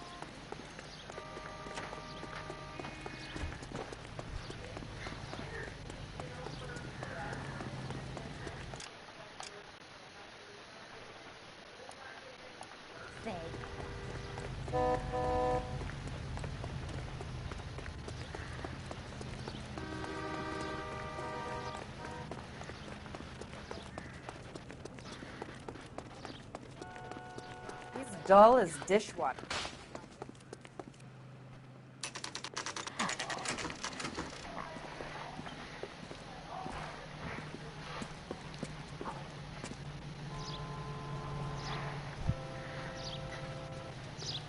It's taking so... LAPD. We'll take it from here. God damn it. Everyone's against me. Look, just let me get my money and get out of here, okay? You look sweet. How about giving a girl a break? I could be very nice. I'm afraid I can't do that, Miss Archer. Stefan, call for black and white. Just my luck to get the only hair sure cop in the LAPD. The car you sold to Coombs was stolen, Miss Archer. There won't be any money. I handed over all the right paperwork when I sold it, Buster. Gene, you've blown open the whole operation because you were dumb enough to try to sell one of the cars. What do you think they're going to do to you? Give me something. I was just doing what they do. They paid me $50 to drive the car. I made $2 grand selling it. You made zero. And if they catch you, you're dead. Is that all your life's worth? Look, a girl needs things. I don't see you looking out for me. How long have you and Belasco been delivering cars? Who is James Belasco? You're lying. James Belasco. I don't remember mentioning his first name, Miss Archer. Oh, well, I think you did, didn't you? Well, I'm sure of it. Anyway, I don't know him.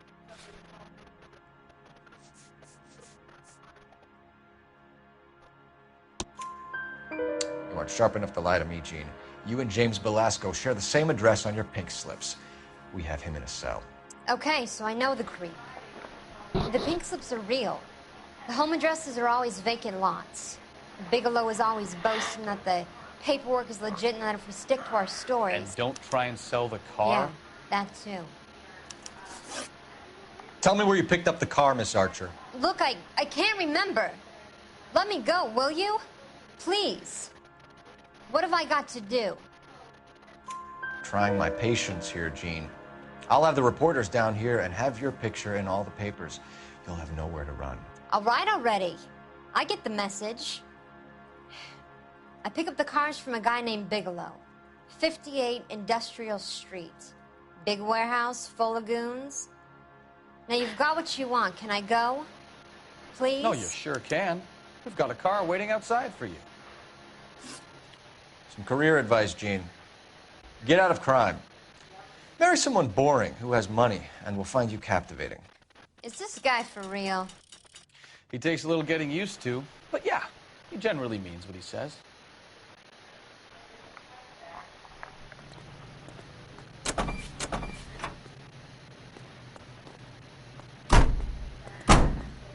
Not sure how that hat stays on.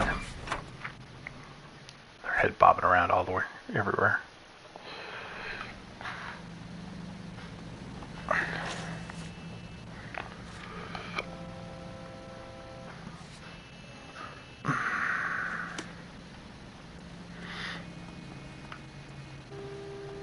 Can you drive to this one? Friendly girl. Used to getting her own way.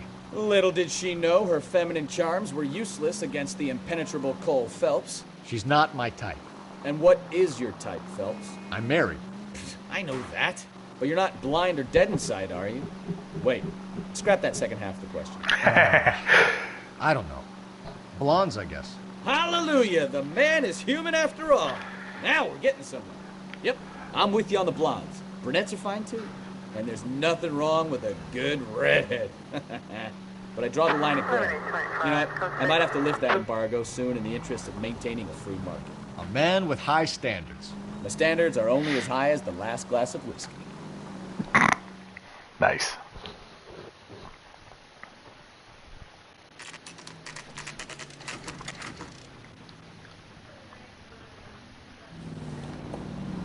Empty. Should have known that Archer broad would have given us a false address. Units in the vicinity.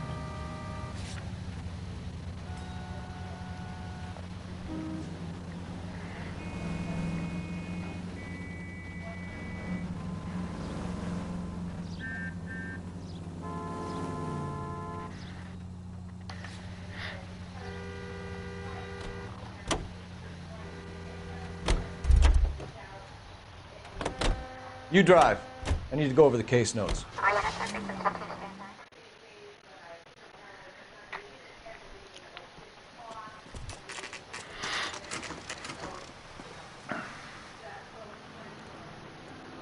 We should call for a couple of black and whites. Get Fleischer down here. I thought you Marines were gung-ho, Cole. You have a 45. Don't you ever want to use it? I'll take the back. Just give me a few seconds to get around there.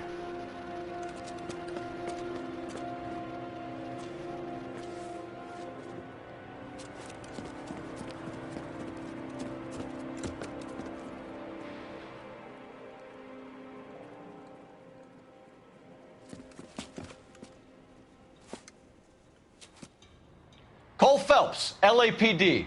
All of you are coming downtown with me. Think so, huh? Look sharp at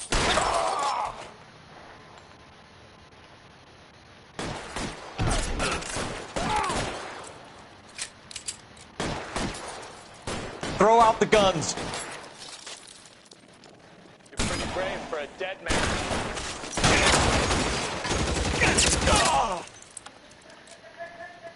Soon as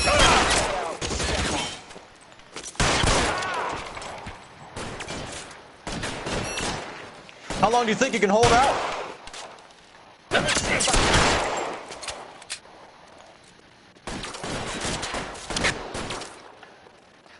get some cover here for the love of God! Right there, kill him!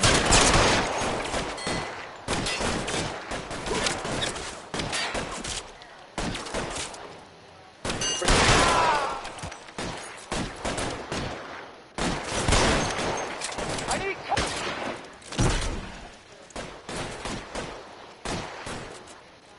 Let me see if I can put one between your eyes.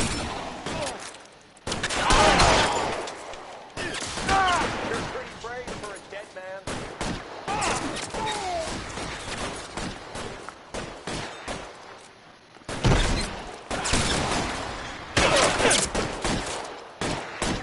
Kill a cop, and it's the electric chair.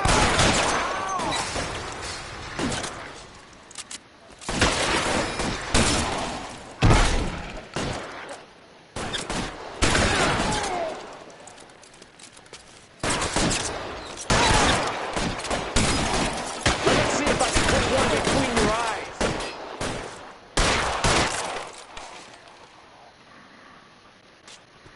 Let's clear the top floor. I don't want to get drilled in the back on the way out. Stay down.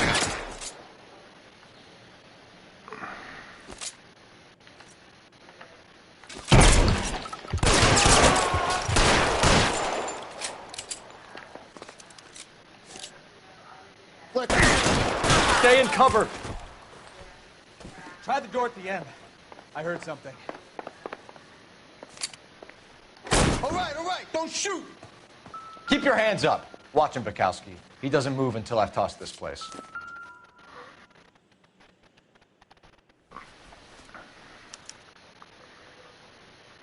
Marquee Printing Company.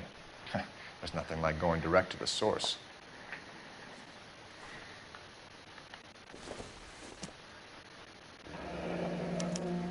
Betting slip. Looks like Mr. Lightfall has been on a losing streak.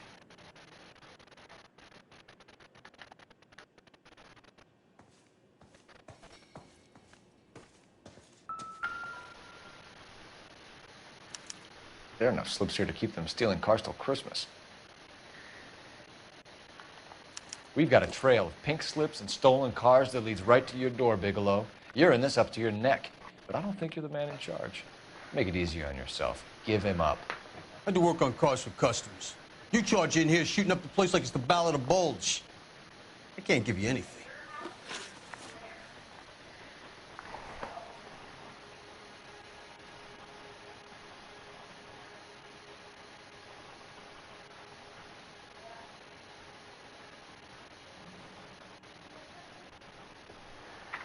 We know about marquee printing.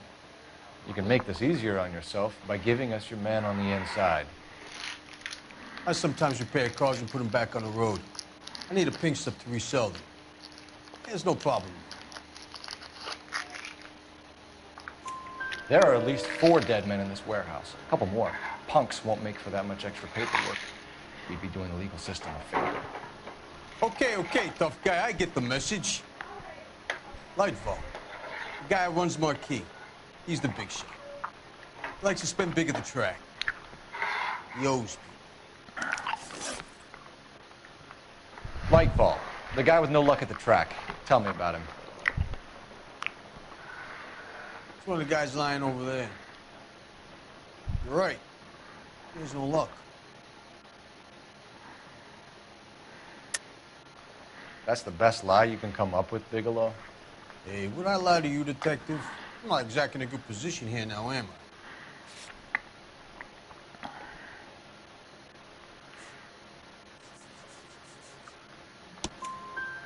Gordon Lightfall owns Marquee Printing, a government print shop. He's losing big at the track.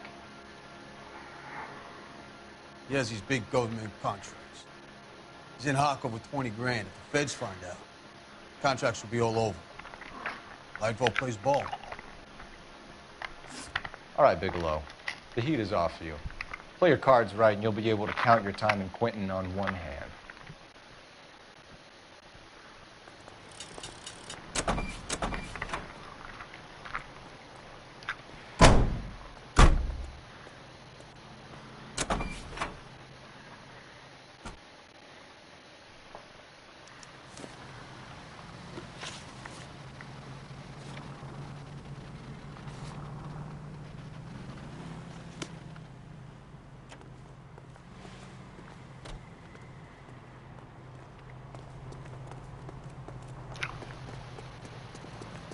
Friends that work at the extra. You know the way. You can drive.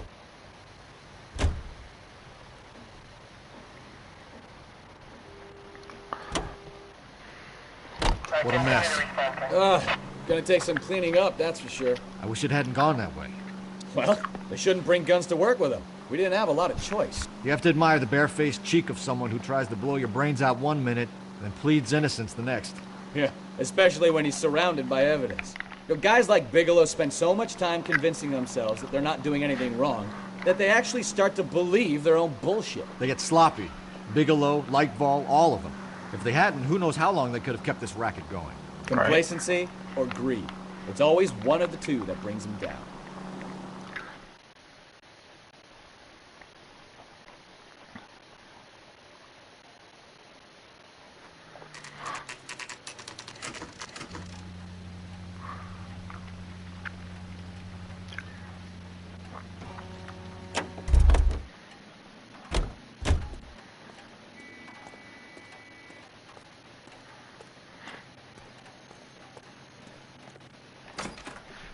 You're under arrest. I'm sorry. Just what the hell are you talking about? We found a box of pink slips in a warehouse full of hot cars. You signed for them, Lightball. I signed for all the orders and deliveries. You'll need something better than that, cowboy. Save it, Lightball. We already have all we need to send you down. I've had enough of this. You either produce some shred of proof, or I call my attorney.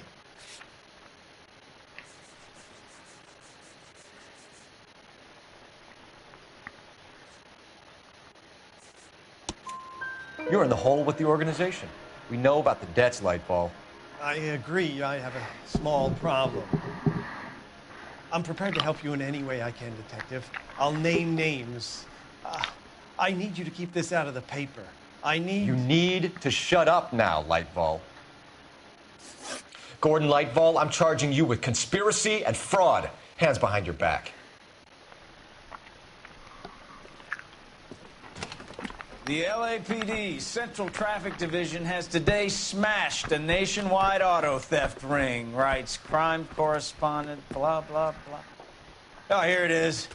Traffic squad detectives confronted a large group of armed thugs. After an exchange of gunfire, more than a dozen dead criminals were removed from the scene. The LAPD sustained no casualties. Damn fine work, Phelps. Now get out there and nail some more bad guys, will you? I want to finish reading this.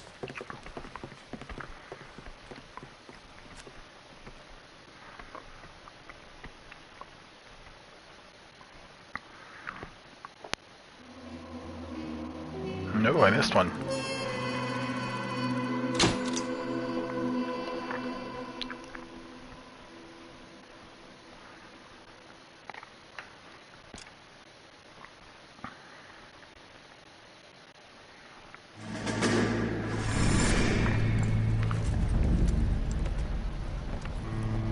My family runs a shipping business in San Francisco.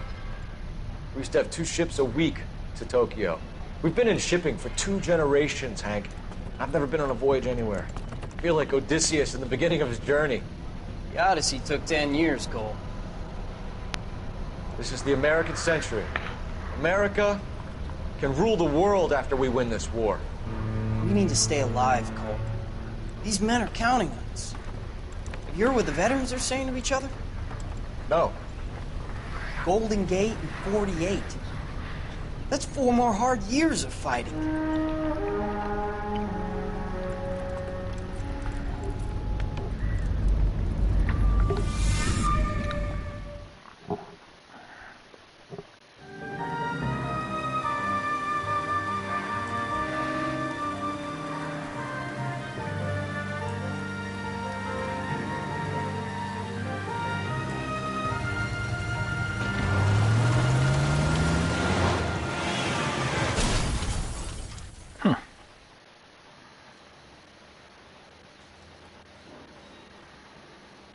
Phelps, Bukowski, you have a new case. 2 women, possible drink drive. How was that a case?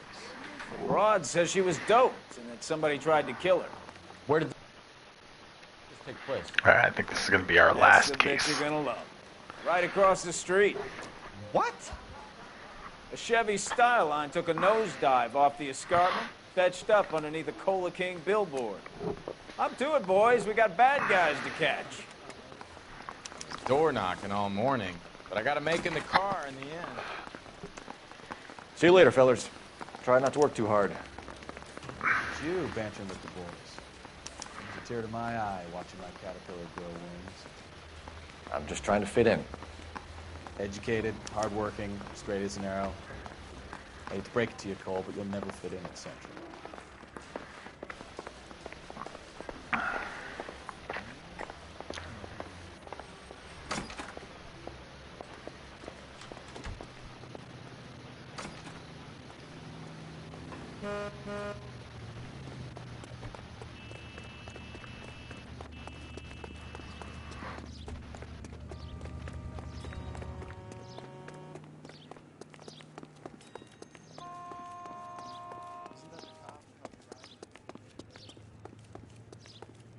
God, I wish I had his stamina. Whew. Stairs.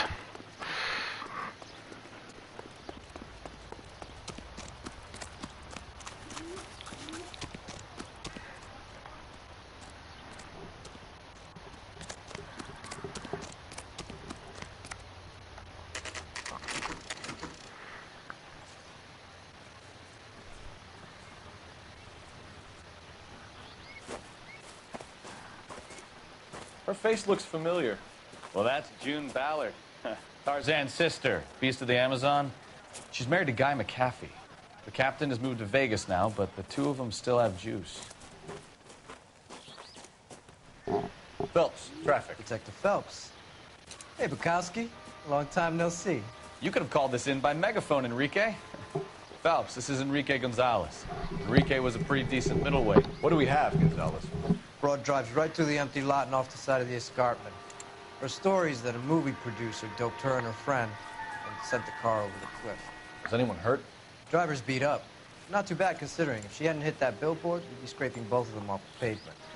Passenger's a Jessica Hamilton. She's just a kid. She's pretty knocked around. Kid gonna be all right? I think so. They've taken her to central receiving. If you want to take a look around, you can stall the ambulance. Thanks. Do that. One more thing. Watch out for the driver. She cuts rough. This ain't the red carpet, so get out of my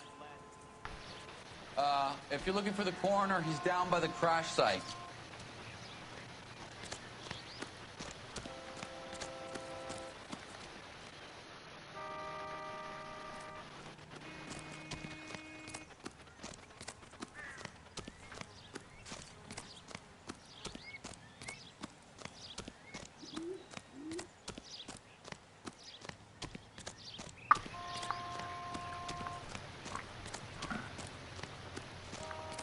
You'll want to see this, Phelps. There, laid out on the trunk.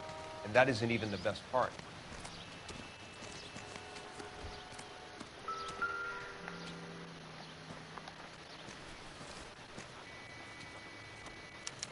They've been torn off. Where did you find them? They were stuffed in the young lady's handbag. I'll run a trace for semen when I get back to the lab.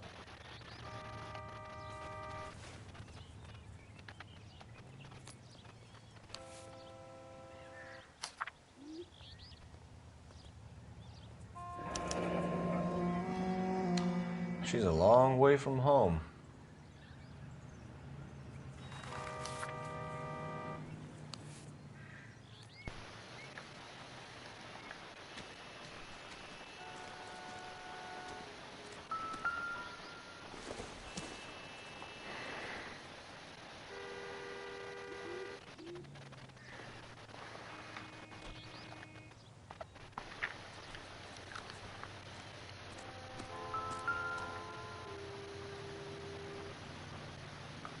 Looks like they're lucky they weren't more badly injured.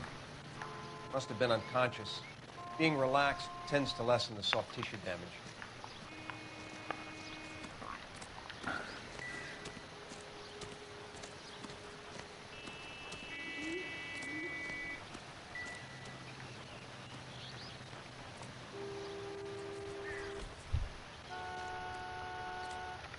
Drunk driver? Maybe not. How so? Well, a head I found without a body piqued my interest. See what you think.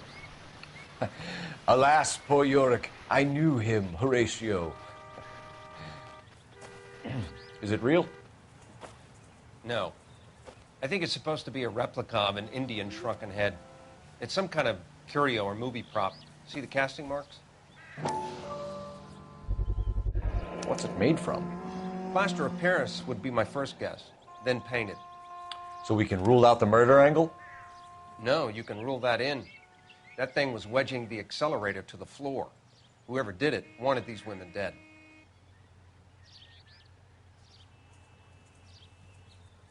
How does someone manage to tip their ride straight off a cliff? If the driver's in a fit state, we should ask.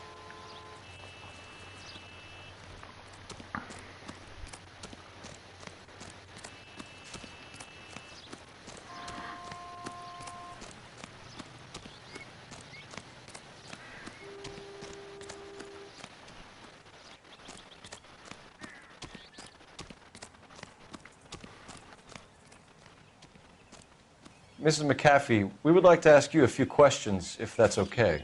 I prefer to use my maiden name, June Ballard. You might be familiar with some of my work. Can you tell us what happened here? You're kind of cute for a cop. Maybe a bit on the serious side. What about me, June? I'm a big fan of You? Beast of... I don't like. Keep out of this. We understand that you're still suffering from the effects of the accident, Mrs. McAfee. The officer says that you claimed that you were drugged. Who did this to you? That rat slipped us a Mickey Finn. It's no wonder I feel so dopey. I can't remember. It's a serious offense to withhold information from the police during a criminal investigation, madam. I told you to call me June. You're making me feel like an old lady. And don't bother your handsome head about this. My husband will settle the score with Mark Bishop.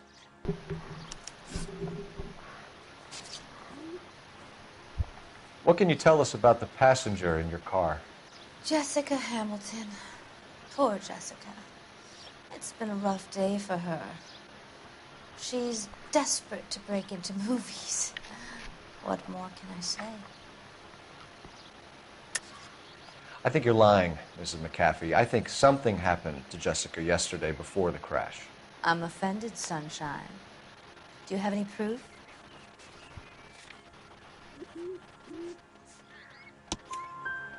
Miss Hamilton's underwear were physically torn from her body.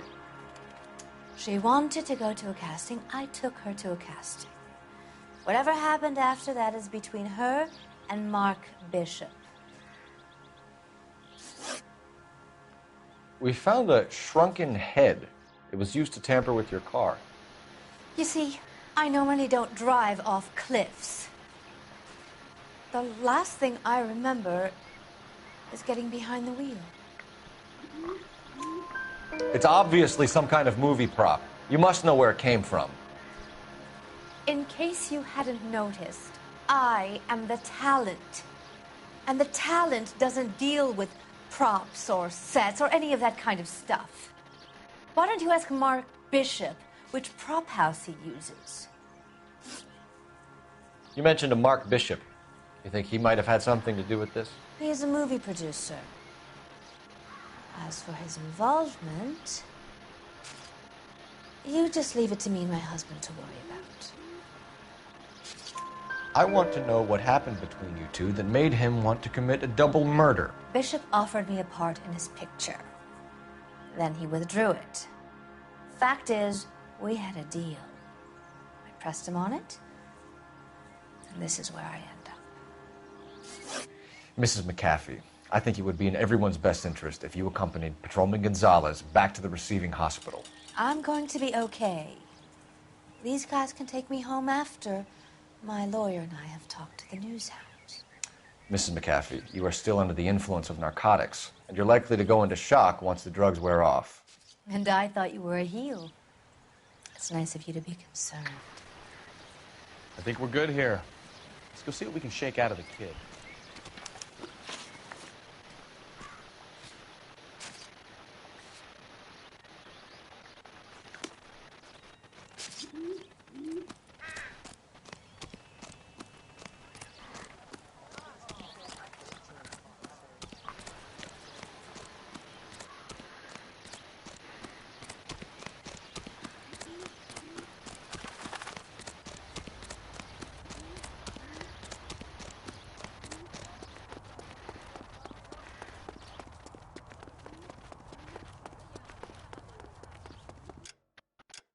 Where's this place? Oh, okay. Just going back to the station, basically.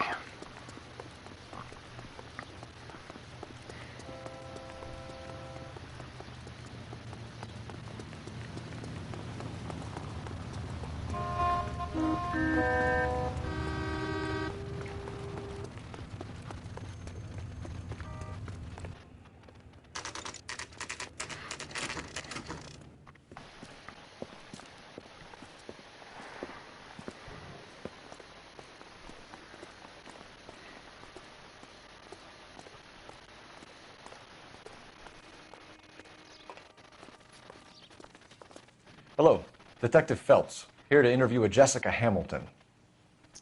Jessica Hamilton. Oh, yes. She's in the room right behind you, Detective. You can't hold me here.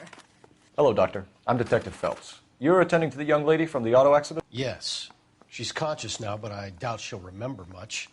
She's still feeling some of the after effects. Jessica was drugged? She certainly was.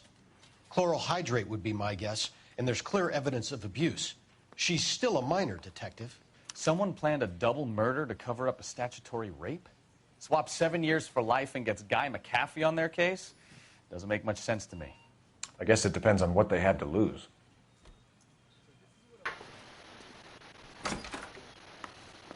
Feeling better since this morning, Jessica? A little. My head still feels swimming. Nope.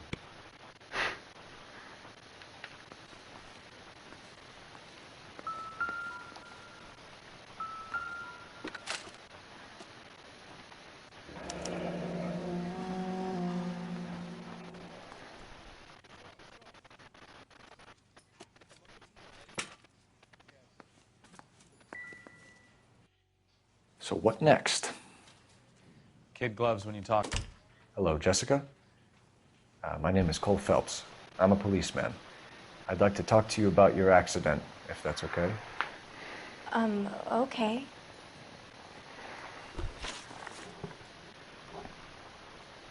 Can you tell me what you remember about the crash? It's all kind of fuzzy. I remember waking up here. Nothing happened yesterday. Tell the truth, Jessica. Why the big cover-up? I'm not lying to you. We found your underwear in your handbag, Jessica. You need to tell us what happened. The doctor told me what happened. I didn't want that. I just wanted to be a star, to be in movies. I told Junie what happened, and she told me to toughen up. But that was the price of stardom. Did she now, cold-hearted bitch? It's not Junie's fault. It's not my first time.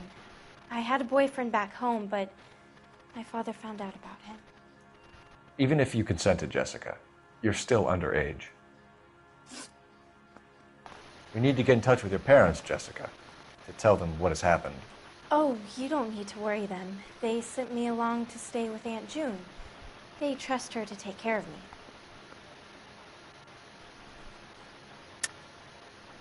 You're lying, Jessica. How are we going to make this right if you lie to us? Please, Detective, why would I lie to you?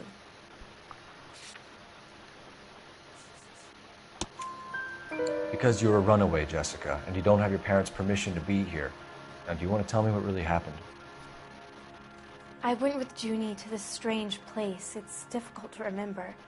Someone gave me a drink to calm my nerves, and then I felt faint.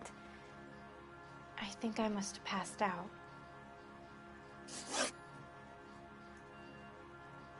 How did you meet Mr. Bishop? Well, Junie is a big movie star. You probably know that. She's doing a new movie. What's the story with Bishop and Mrs. McAfee? Why does he want the two of you dead? That can't be true. Mr. Bishop seemed very happy today. I mean, yesterday. And that's why he wedged a shrunken head against the accelerator pedal and punted the two of you over an escarpment? I overheard Junie speaking to him on the phone a couple of times. Screaming, really. She can be very hard sometimes, Junie. But they seemed okay yesterday, like they worked it out. I know what happened to you, Jessica. Where exactly did it take place? Please, it's scary. It's really difficult to think of anything. Jessica, I really need you to help me here. I remember the mermaid. Was the mermaid in the movie too? No, it was on the front of a building. We pulled up in front of the mermaid. Thank you, Jessica. You've been a big help. Here's my card. If you think of anything or you need some help, just get in touch, okay? Okay. I think it might be a good idea if you went back home till you felt better, Jessica. I couldn't do that, officer. What if I got the part and I wasn't there? It's the tale of this town, Cole. Lambs that go willingly to slaughter. Who the hell is that? Must be her lawyer. He certainly expedited her release. I don't like it, Cole. Why is she in such a hurry? We should follow her.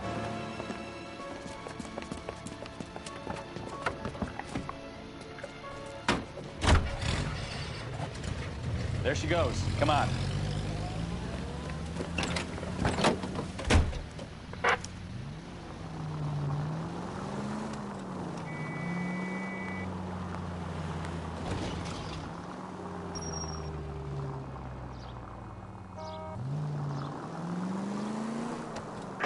Ballard is definitely up to something. Now would be a bad time to forget how to drive, Cole.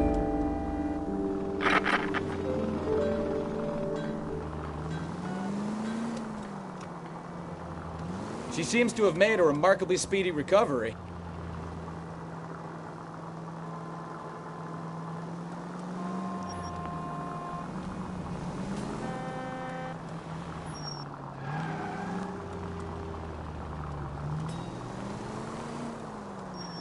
Too close, Phelps. You're way too close.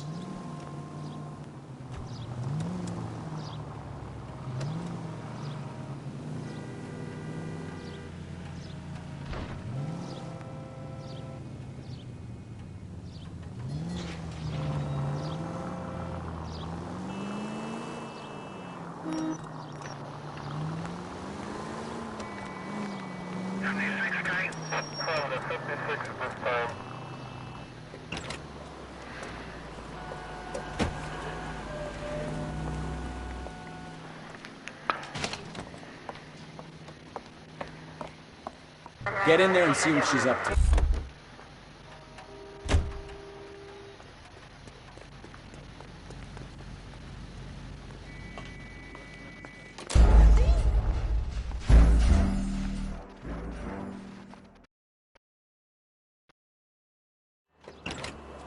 Oh.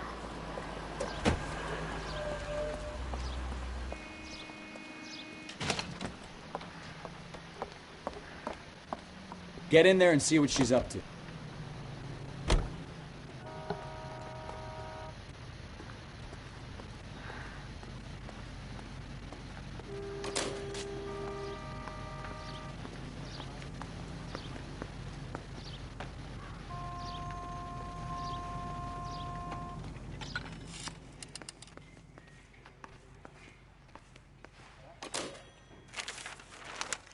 Baby?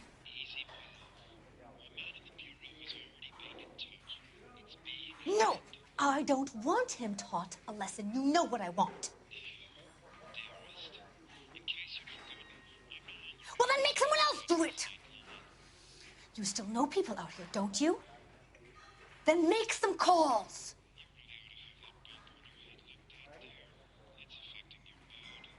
I'm gonna be very clear about this.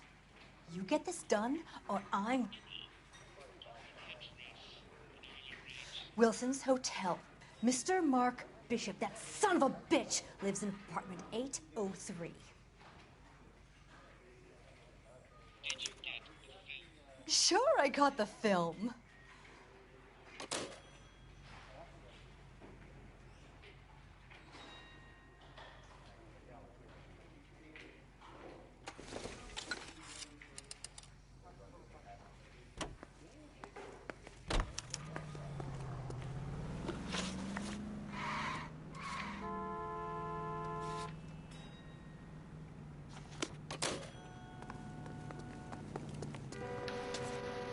You're behind the wheel. So what's the story? I'm guessing she didn't stop for light refreshments. She made a call. Sounds like Mark Bishop has a heap of trouble headed his way. I've got an address. Wilson's Hotel, apartment 803. Oh, shit. You better step on it. If he's got any sense, he'll be as far away from home as possible. If he had any sense, he wouldn't have tried bumping off Guy McAfee's wife in the first place. Or he'd have done the job properly. McAfee will break a fella's legs just for looking at his broad the wrong way. What did you make of the kid? You believe her story? I think she was doped out of her tiny mind and given the casting couch. That fucking bitch Ballard sold her out. So if Ballard was doing someone a favor, why did they try to kill her? All units in the vicinity in car 11K, 11 King, a 415 in progress at apartment 803, Wilson's Apartment Hotel, 1220 West 7th Street, Westlake Park. 11K code 3. All other units code 2. KGPL clear. Roger, KGPL. 11K en route. All units in the vicinity in car 11K, 11 King, a 415 in progress at apartment 803, Wilson's Apartment Hotel, 1220 West 7th Street, Westlake Park. 11K code 3. All other units code 2. KGPL clear.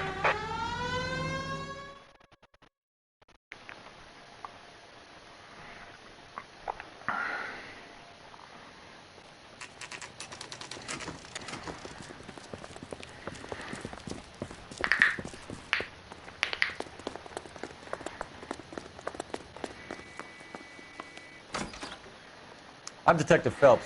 We received a call about a domestic disturbance in apartment 803. Oh, the detectives. Listen, Mrs. Bishop's pretty upset. Take the elevator and then left down the corridor. It's the last door on the right.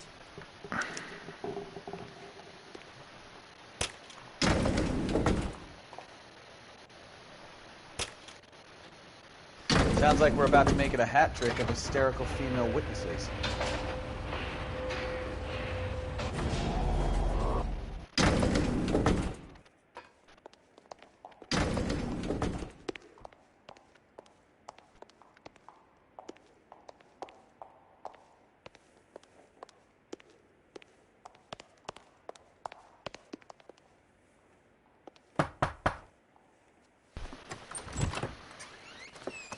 LAPD, ma'am. Are you in danger? I'm all right now. You just missed them. Horrible, awful men. Are you injured, Mrs.? Mrs. Bishop. Gloria Bishop. Please, come in, officers. I'll just need to sit down for a moment. Forgive me. That's perfectly normal, ma'am. Just look at this mess! We'll take a quick search of the premises, ma'am. You take a moment to gather your thoughts. I will. Thank you, officer.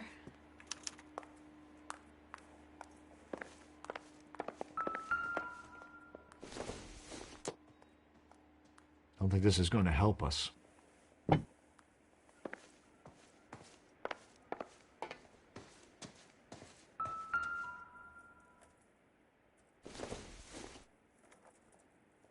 Incidental.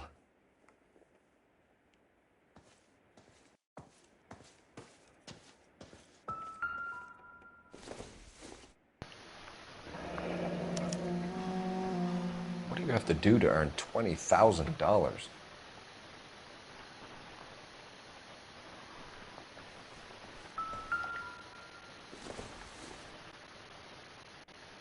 I don't think so.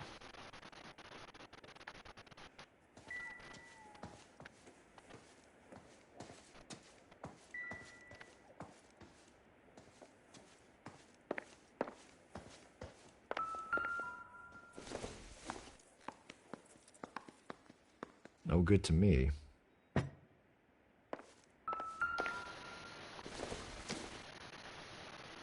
would take a smarter man than me to connect that.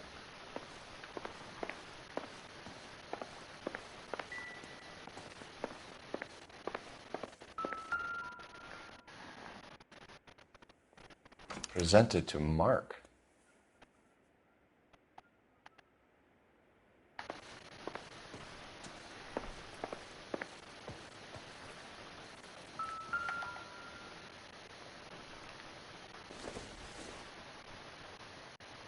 It doesn't appear to be connected.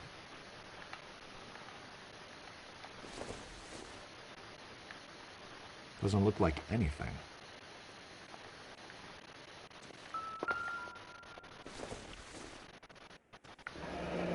Looks like the old movie set downtown.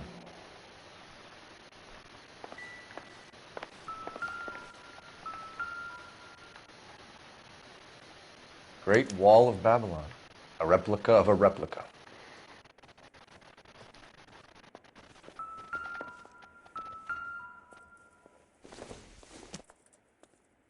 Not much help.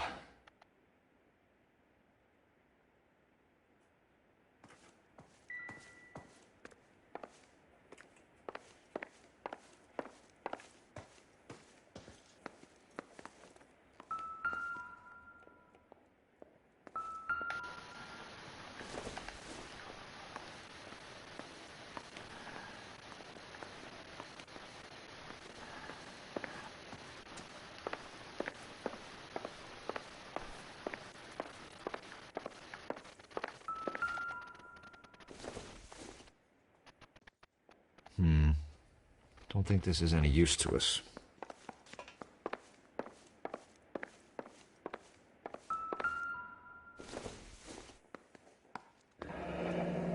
Looks like we found our mermaid. Who are these men in the picture? My husband, Mark, and Marlon Hopgood. They work together on occasion. That's Hopgood's shop.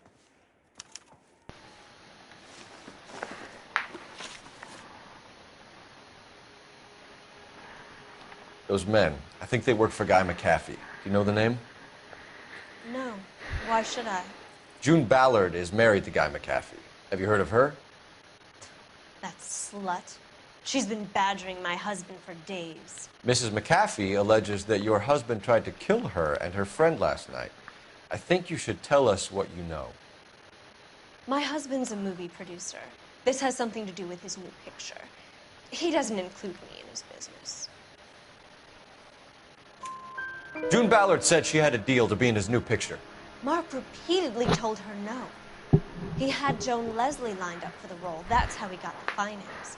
June made all kinds of threats. She was very rude to me. You know June Ballard? We were both on the same picture a few years back. That's how I met my husband. Where can we find your husband, ma'am? He told me he would be on set. That's all I know. Either we find him or McAfee's people do, Mrs. Bishop. If you care for him, you should make sure that we find him first. I do care for him. But I don't really know where he'd go if he were in trouble. Hopgood might know.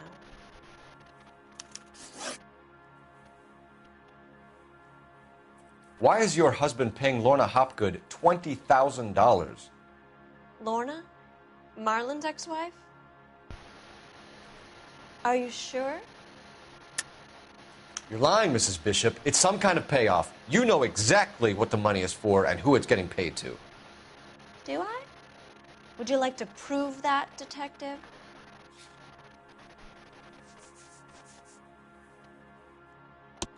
Your husband looks like he's being blackmailed. They obviously have something on him if he's prepared to kill to cover it up. Why is the payment going to Hopgood and not McAfee?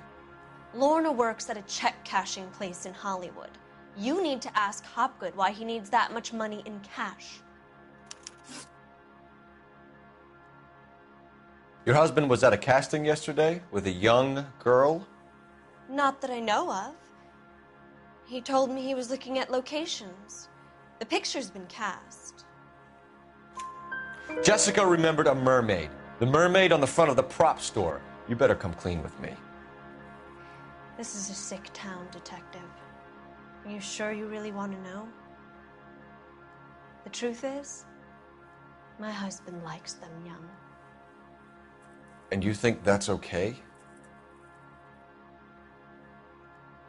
I was 16 when I first met him. I thought he was a genius, a magician with film. I was 20 before I realized he was just a B-movie hack. But he's nothing compared to some of the monsters at these big studios.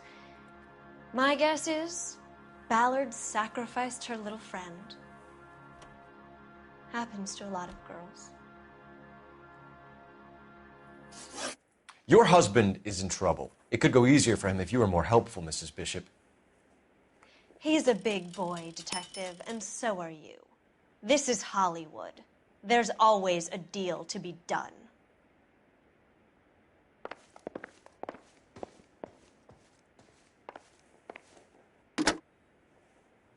Operator, message for KGPL.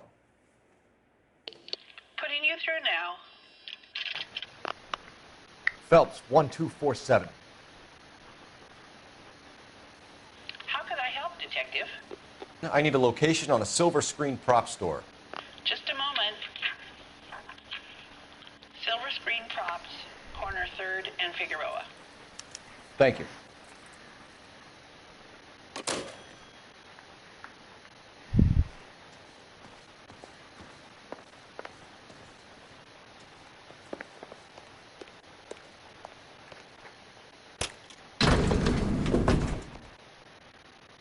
An aging movie star, a wannabe starlet, and a producer's wife. They're finally rubbing shoulders with the almost rich and famous.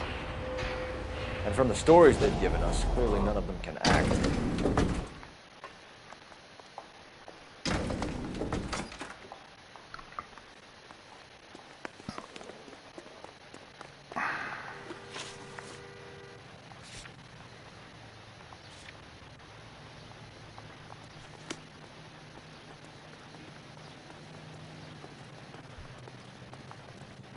You can drive.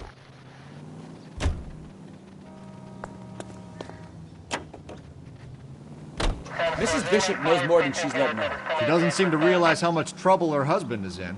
The LAPD are the least of their worries right now. Yeah, you'd think she'd have gotten the hint after those hatchet men redecorated her apartment. Maybe she's just loyal. Or she's in on it. She didn't seem like your average giddy broad with nothing between the ears. Or she might just be trying to buy enough time for Bishop to put a couple of oceans between him and McAfee.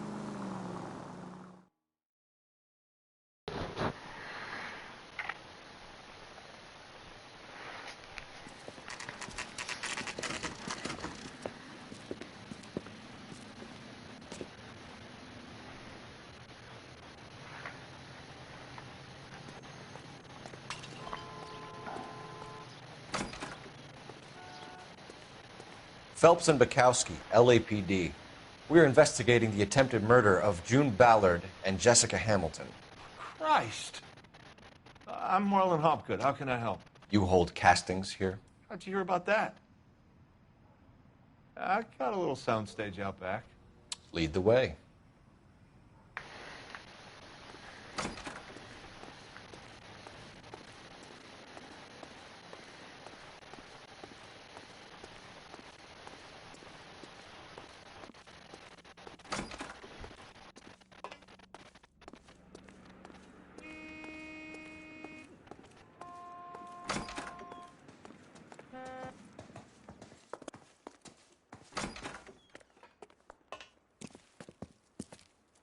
Keep him here, Stefan. I'm going to take a look around. What's this got to do with me?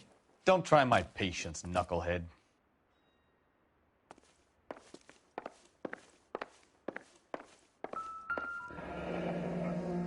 Turn off the lights, Hopgood. Why would I want to do that? Humor him. One-way mirrors. There's a room on the other side. Huh. Well, well. Find a way into that peep den, Phelps. I'll stay here and keep our pervert company.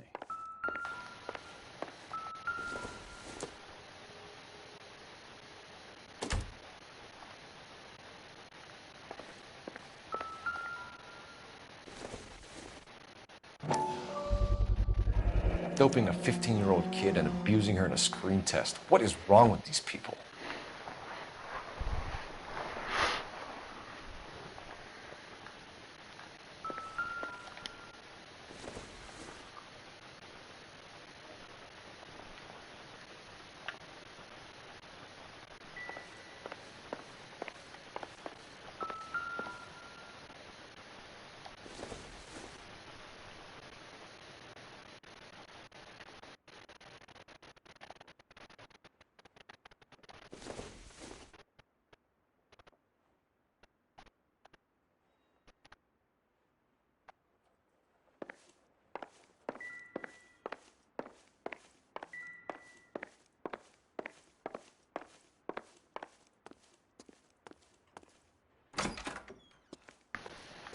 Can't be that way, Phelps. You couldn't fit a rat through there.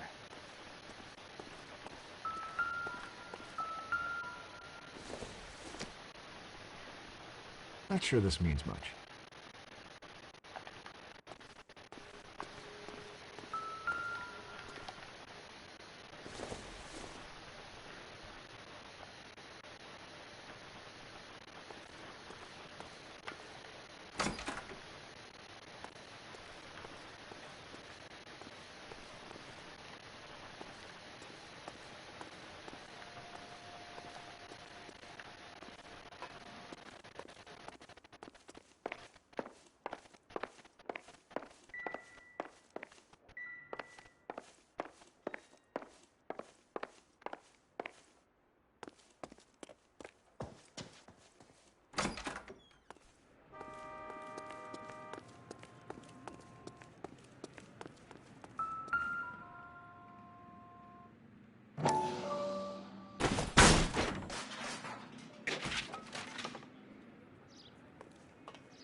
So what happened to the film of Hamilton's screen test?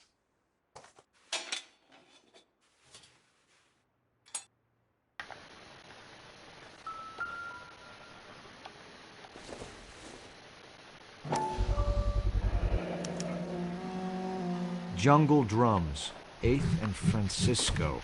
Attention, Mark Bishop.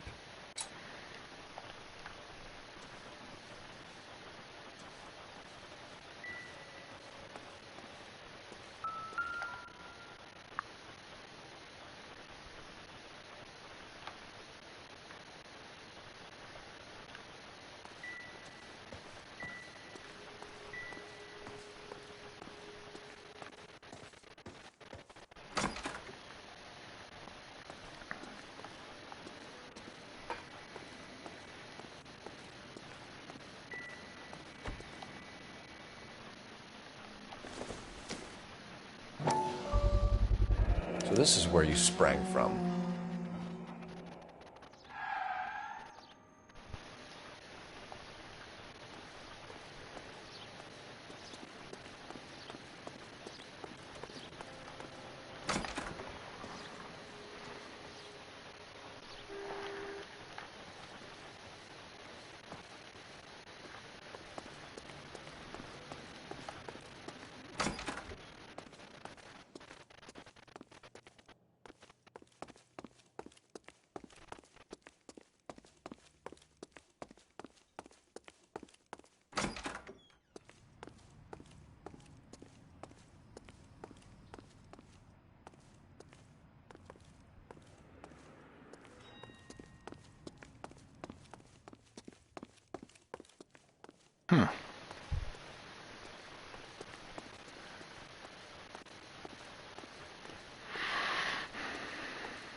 Listen, I have to call you back.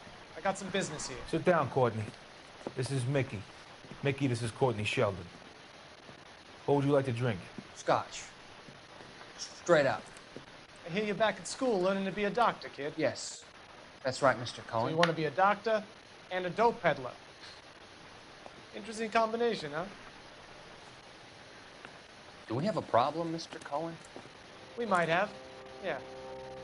Selling your dope to my boy Lenny looked like a good move, but Lenny has been supplying, wholesale, so to speak. The Bindle boys in this town aren't used to the juice without a little of the middleman taking his cut. Lenny promised that wouldn't happen, Mr. Cohen. And Lenny works for you. What can I say about Lenny? Let me think. Oh yeah, he's a putz. And he's lazy, and he's greedy, but he's my wife's brother. And how can you make a cake with those ingredients, huh? Please. So how is that my problem, Mr. Cohen? Well, kid, the only way we're going to be able to make this work is to do some repackaging. We need to get the dope out of those dinky little cardboard boxes and... Surrettes. Yeah, Surrettes. Right. We put it into a big vat so we can water it down a little bit. I won't bore you with the chemistry, but it doesn't work that way. You're likely to kill even more people. Okay, listen. We want to buy you out, kid. I'll offer you 50 grand.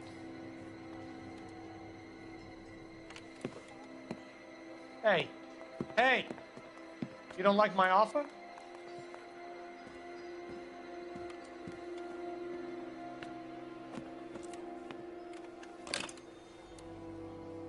The Sheldon kid? I think I want him dead.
You ever do any work for Mark Bishop? Mainly do work for the studios. RKO, Republic, Warner Brothers. So yeah, when Bishop was doing work for a studio, yes. When did you last see him? Now I'm doing work for his next picture. Still pre-production though. Haven't seen him around here in a while. I know you're lying, Hopgood. Bishop was here, and you know exactly what he was doing and what he left lying around afterwards. You come in here without a warrant, and now you start throwing your weight around?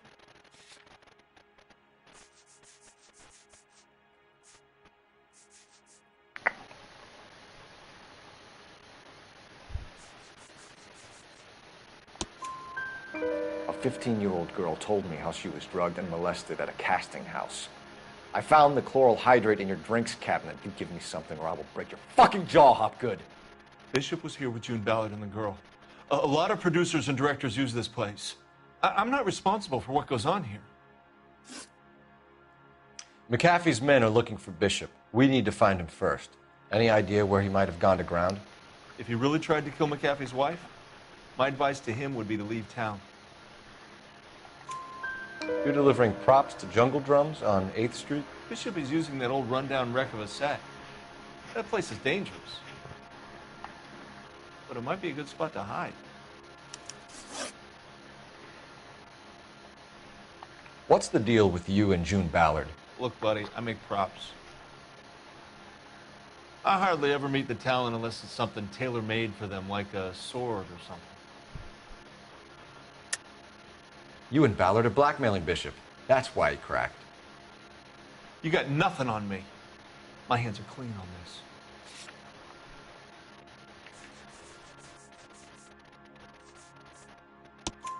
Enough. I've been in your peep room, Hopgood. I've seen your smut pictures and the camera setup. You made a movie of Jessica. I found the canister. The deal is I get to sell the movies to burlesque houses and private collectors. These movie guys love seeing their cocks on screen. But part of the arrangement is I never film their faces. June had me film Bishop, and then she kept the movie for insurance. He went apeshit when he realized his face was front and center. Who has the film now? Who else? McAfee. Ballard had what she wanted. Where does the money come into it? What money?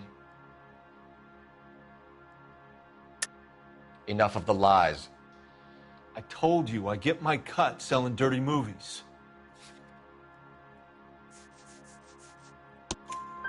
Your ex was getting 20 large from Bishop. If I wanted to skim 20 from Bishop, we'd do it through the movie budget. June said she'd sell him the film once the movie had wrapped, but Guy wanted cash. He's in a cash-only business. You think I had a choice in this? That's all for now, Hopgood. We're taking you in. Phelps. Roy Earl, advice. Hold on a moment. This is clearly a vice case. You've been roughing up my informant? Hopgood is a vice informer? Yes, he is, Phelps, and a very important one. Look at that mug. Have you been upsetting these two officers, Marlin? So we just drop it? You do if you know what's good for you. You need to catch the movie producer before an angry husband does, from what I'm hearing. I'll be making a full report to the captain, Detective. You do that, kid. We're all very impressed with you. Let it slide, Cole. Let's get out of here. Detectives. Johnny Goldberg. You work for Mickey C. That's right, detectives. You wouldn't happen to know the guys who roughed up Mrs. Bishop earlier today by any chance? No, not us. We don't do that kind of thing.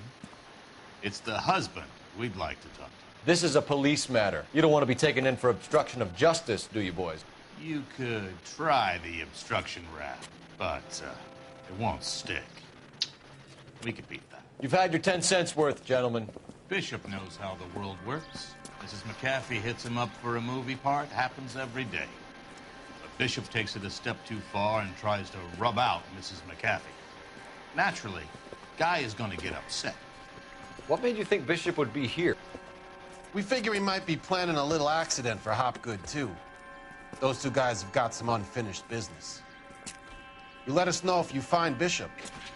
Guy McAfee can be a very generous man. I'm only going to warn you once, gentlemen. Stay out of this. This is a police matter. We will be bringing Mark Bishop into custody. At least he's polite.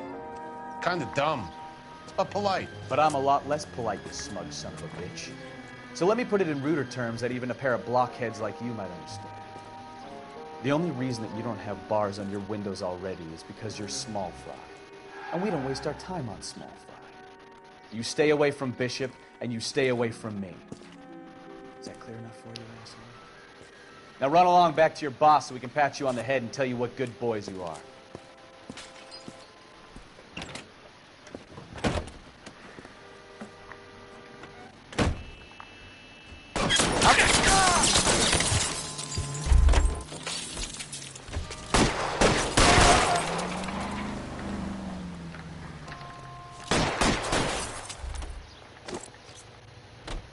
They really don't want anybody getting to Bishop before they do.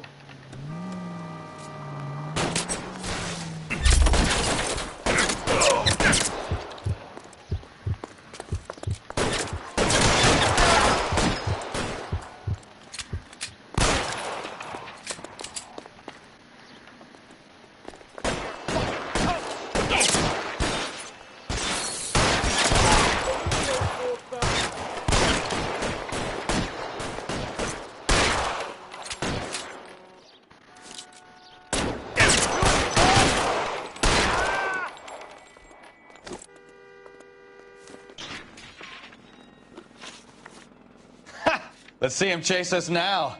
On to the movie set, Phelps. Let's roll.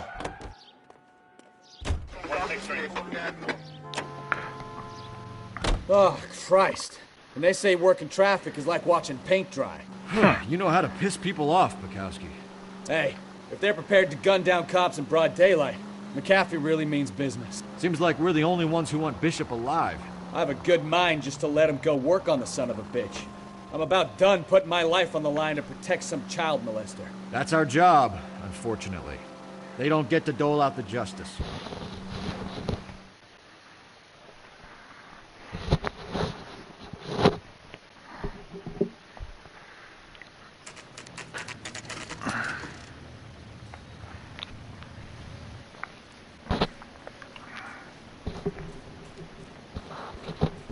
Oh, set's huge.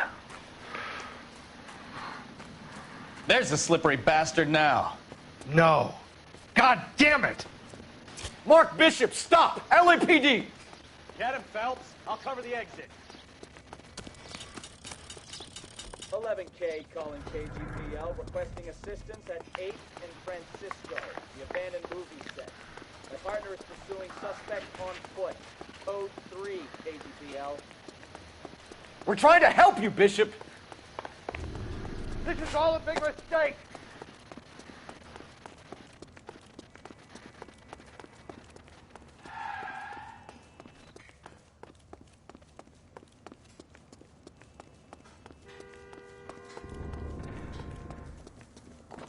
It's us or McAfee's boys. Your choice. I didn't do anything!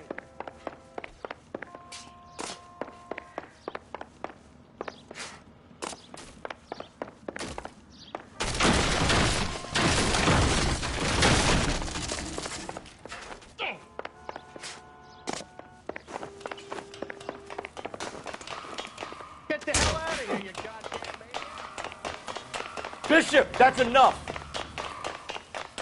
That girl made it all up!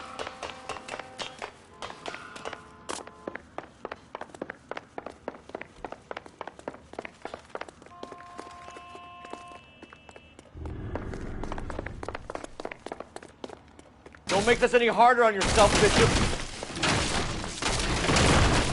Don't tell her! She's blackmailing me!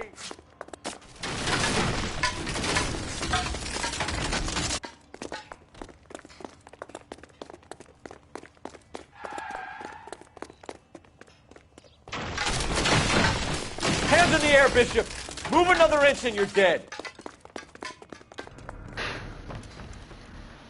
Mark Bishop, you're under arrest for the attempted murder of June Ballard and the rape and attempted murder of Jessica Hamilton. All right, I'll come quietly. Just don't kill me. If you found me, then McAfee's Gooden will too. Oh, We need to get out of here. All right, you stay close. Any tricks, and I'll save McAfee's boys the trouble. Follow me. I know another way out of this place.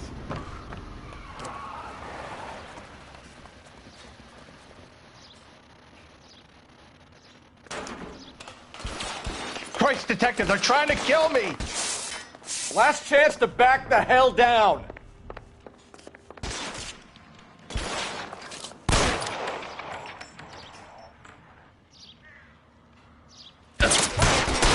Reinforcements are on the way. Cease and desist. Oh my God, they're everywhere. It's this way. Ah! Kill them, for God's sake! I don't want to die! Ah!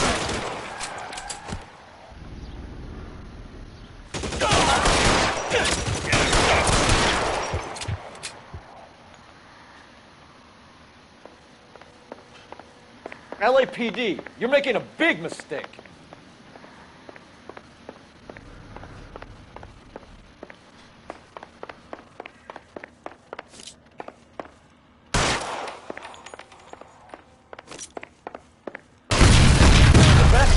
Got? There's no way out of here. I thought you said you knew where you were going. We have to jump for it. You have to get me out of here. Find some cover! Come on, it's this way.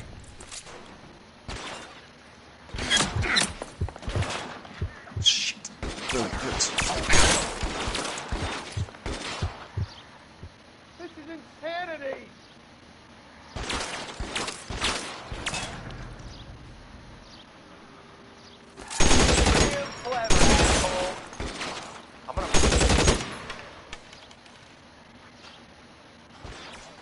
For the love of God, how many are there?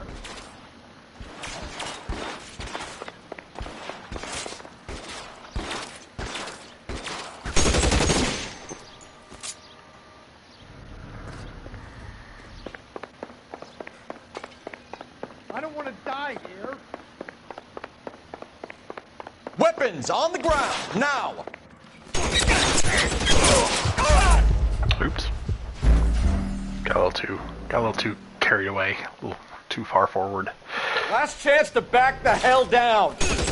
Come on, it's this way.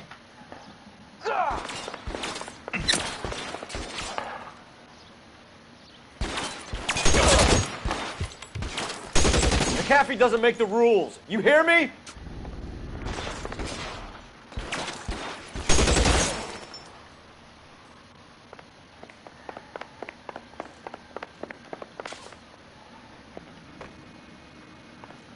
LAPD, you're making a big mistake.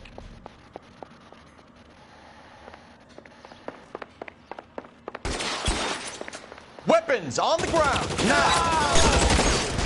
Is this really the best McAfee's got?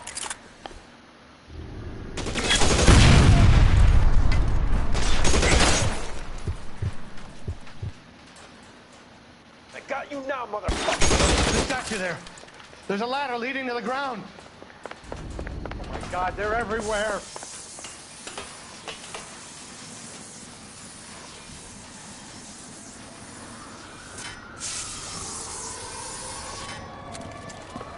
Get him over here, I'll cover you!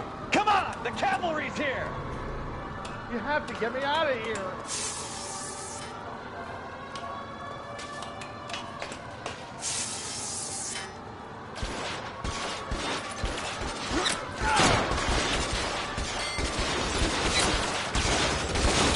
Those barrels at the base of the elephant column.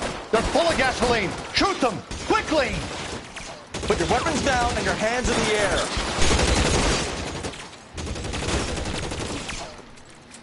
For the love of God, how many are there? Left the plug. Stay down.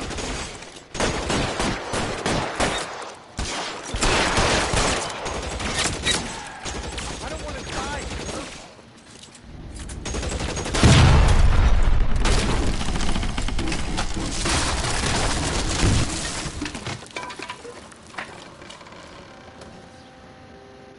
Follow me. We need to get him to the car.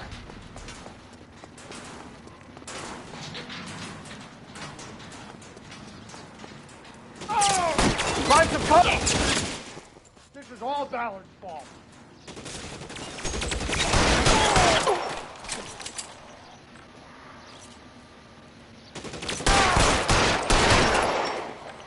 There's an army of them. We're done for.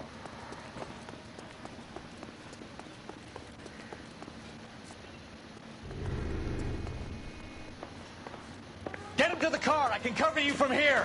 You're almost there. I should have known that bitch was trouble. I'll kill every last one of you if I have to.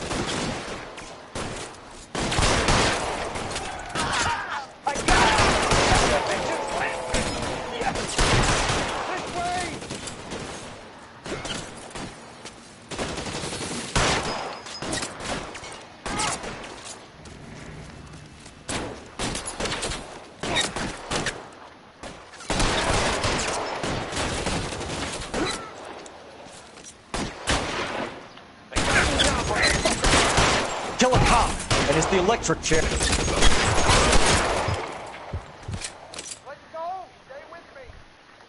Now, this is what I call a result.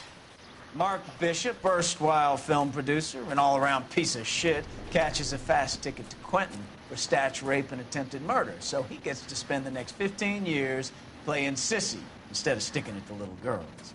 That is justice with a capital J, Detective Phelps. Felt such a reputation, I'm not going to be able to hold on to you any longer. You're getting promoted. Go on, get your new assignment. It was good working with you, son.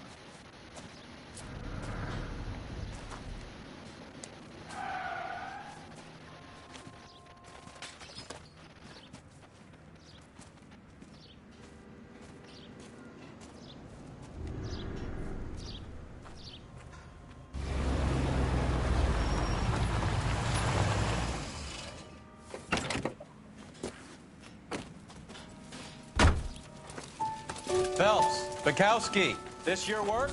Can I help you, Detective? Sorry, Cap. Didn't see you there. Yeah, I'll bet you did. This is a traffic case. You need something? I'm here to buy a drink for the 2 LAPD traffic cops who broke the back of Guy McAfee's private army. You don't have a problem with that, do you, Captain? Go right ahead. Get in. I'm buying.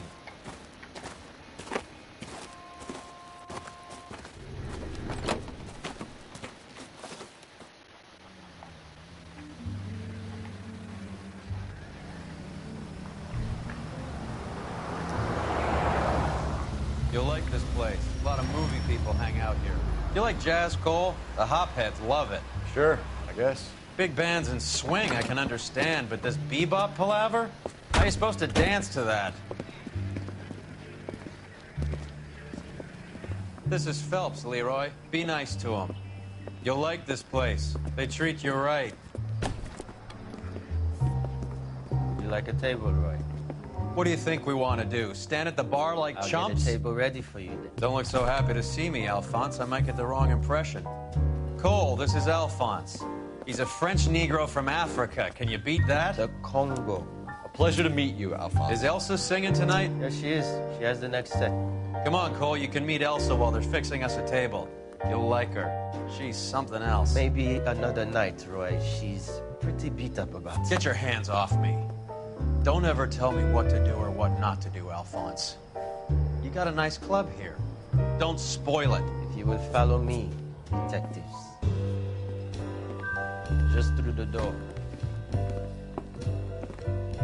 He was my only real friend, Harlan. We went through it all. Do you realize what he meant to me? Of course I do. You have no idea. You said it was construction work. It was an industrial accident, Elsa. How can I be held responsible? Elsa, are you going on? Louis, for God's sake, he was my best friend. The only man who ever loved me without putting his hands on me. Hi, Elsa. Here's someone I'd like you to meet. Cole Phelps, war hero and crime fighter extraordinaire. And why would I want to meet another fascist from the LAPD? Sorry about this, Cole. What an evening I'm having. First a Negro puts his hands on me, and then this. Who do you think you're talking to, you German junkie whore? Don't you ever forget your place with me again. Do you hear me? Evening, Doc. How's business? Sanguine. Louis, help me here.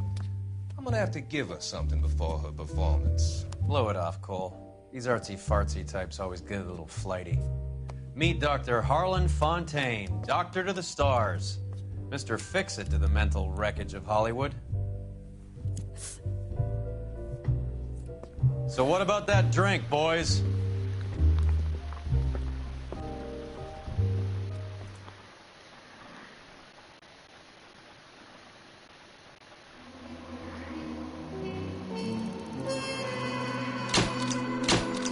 Nice.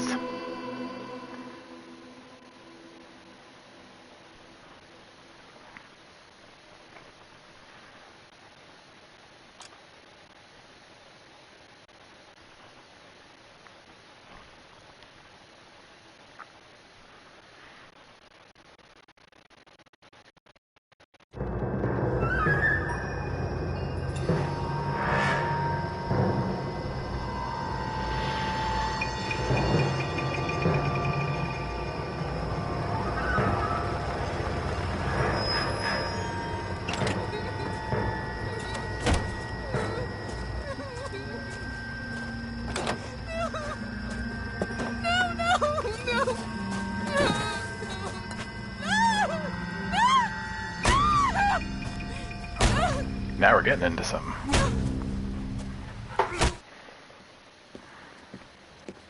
All right, gentlemen, take your seats. Let's get this over before lunch. Floyd Rose of the Homicide Squad has decided to take early retirement. We will all miss Floyd and the steely edge he brought to his police work. The department has arranged a wee drink at the Galway Arms to quench the mighty thirst a man gets from 25 years of police work. Floyd's departure leaves a place at the top table, and the chief has seen fit to promote Cole Phelps from burglary to the homicide desk. Stand up, Phelps. Take a chair. You're in the major leagues now, Sonny. Rusty Galloway, a fine lawman of the old school, will be taking you under his wing. Your first case is the murder of a woman, found last night and bearing all the signs of the werewolf. Get out to the scene, lads.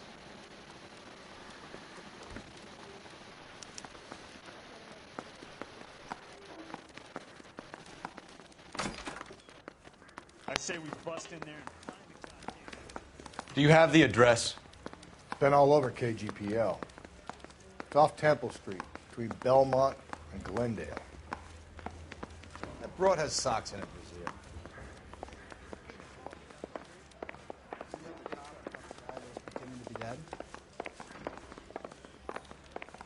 I'd rather you took the wheel.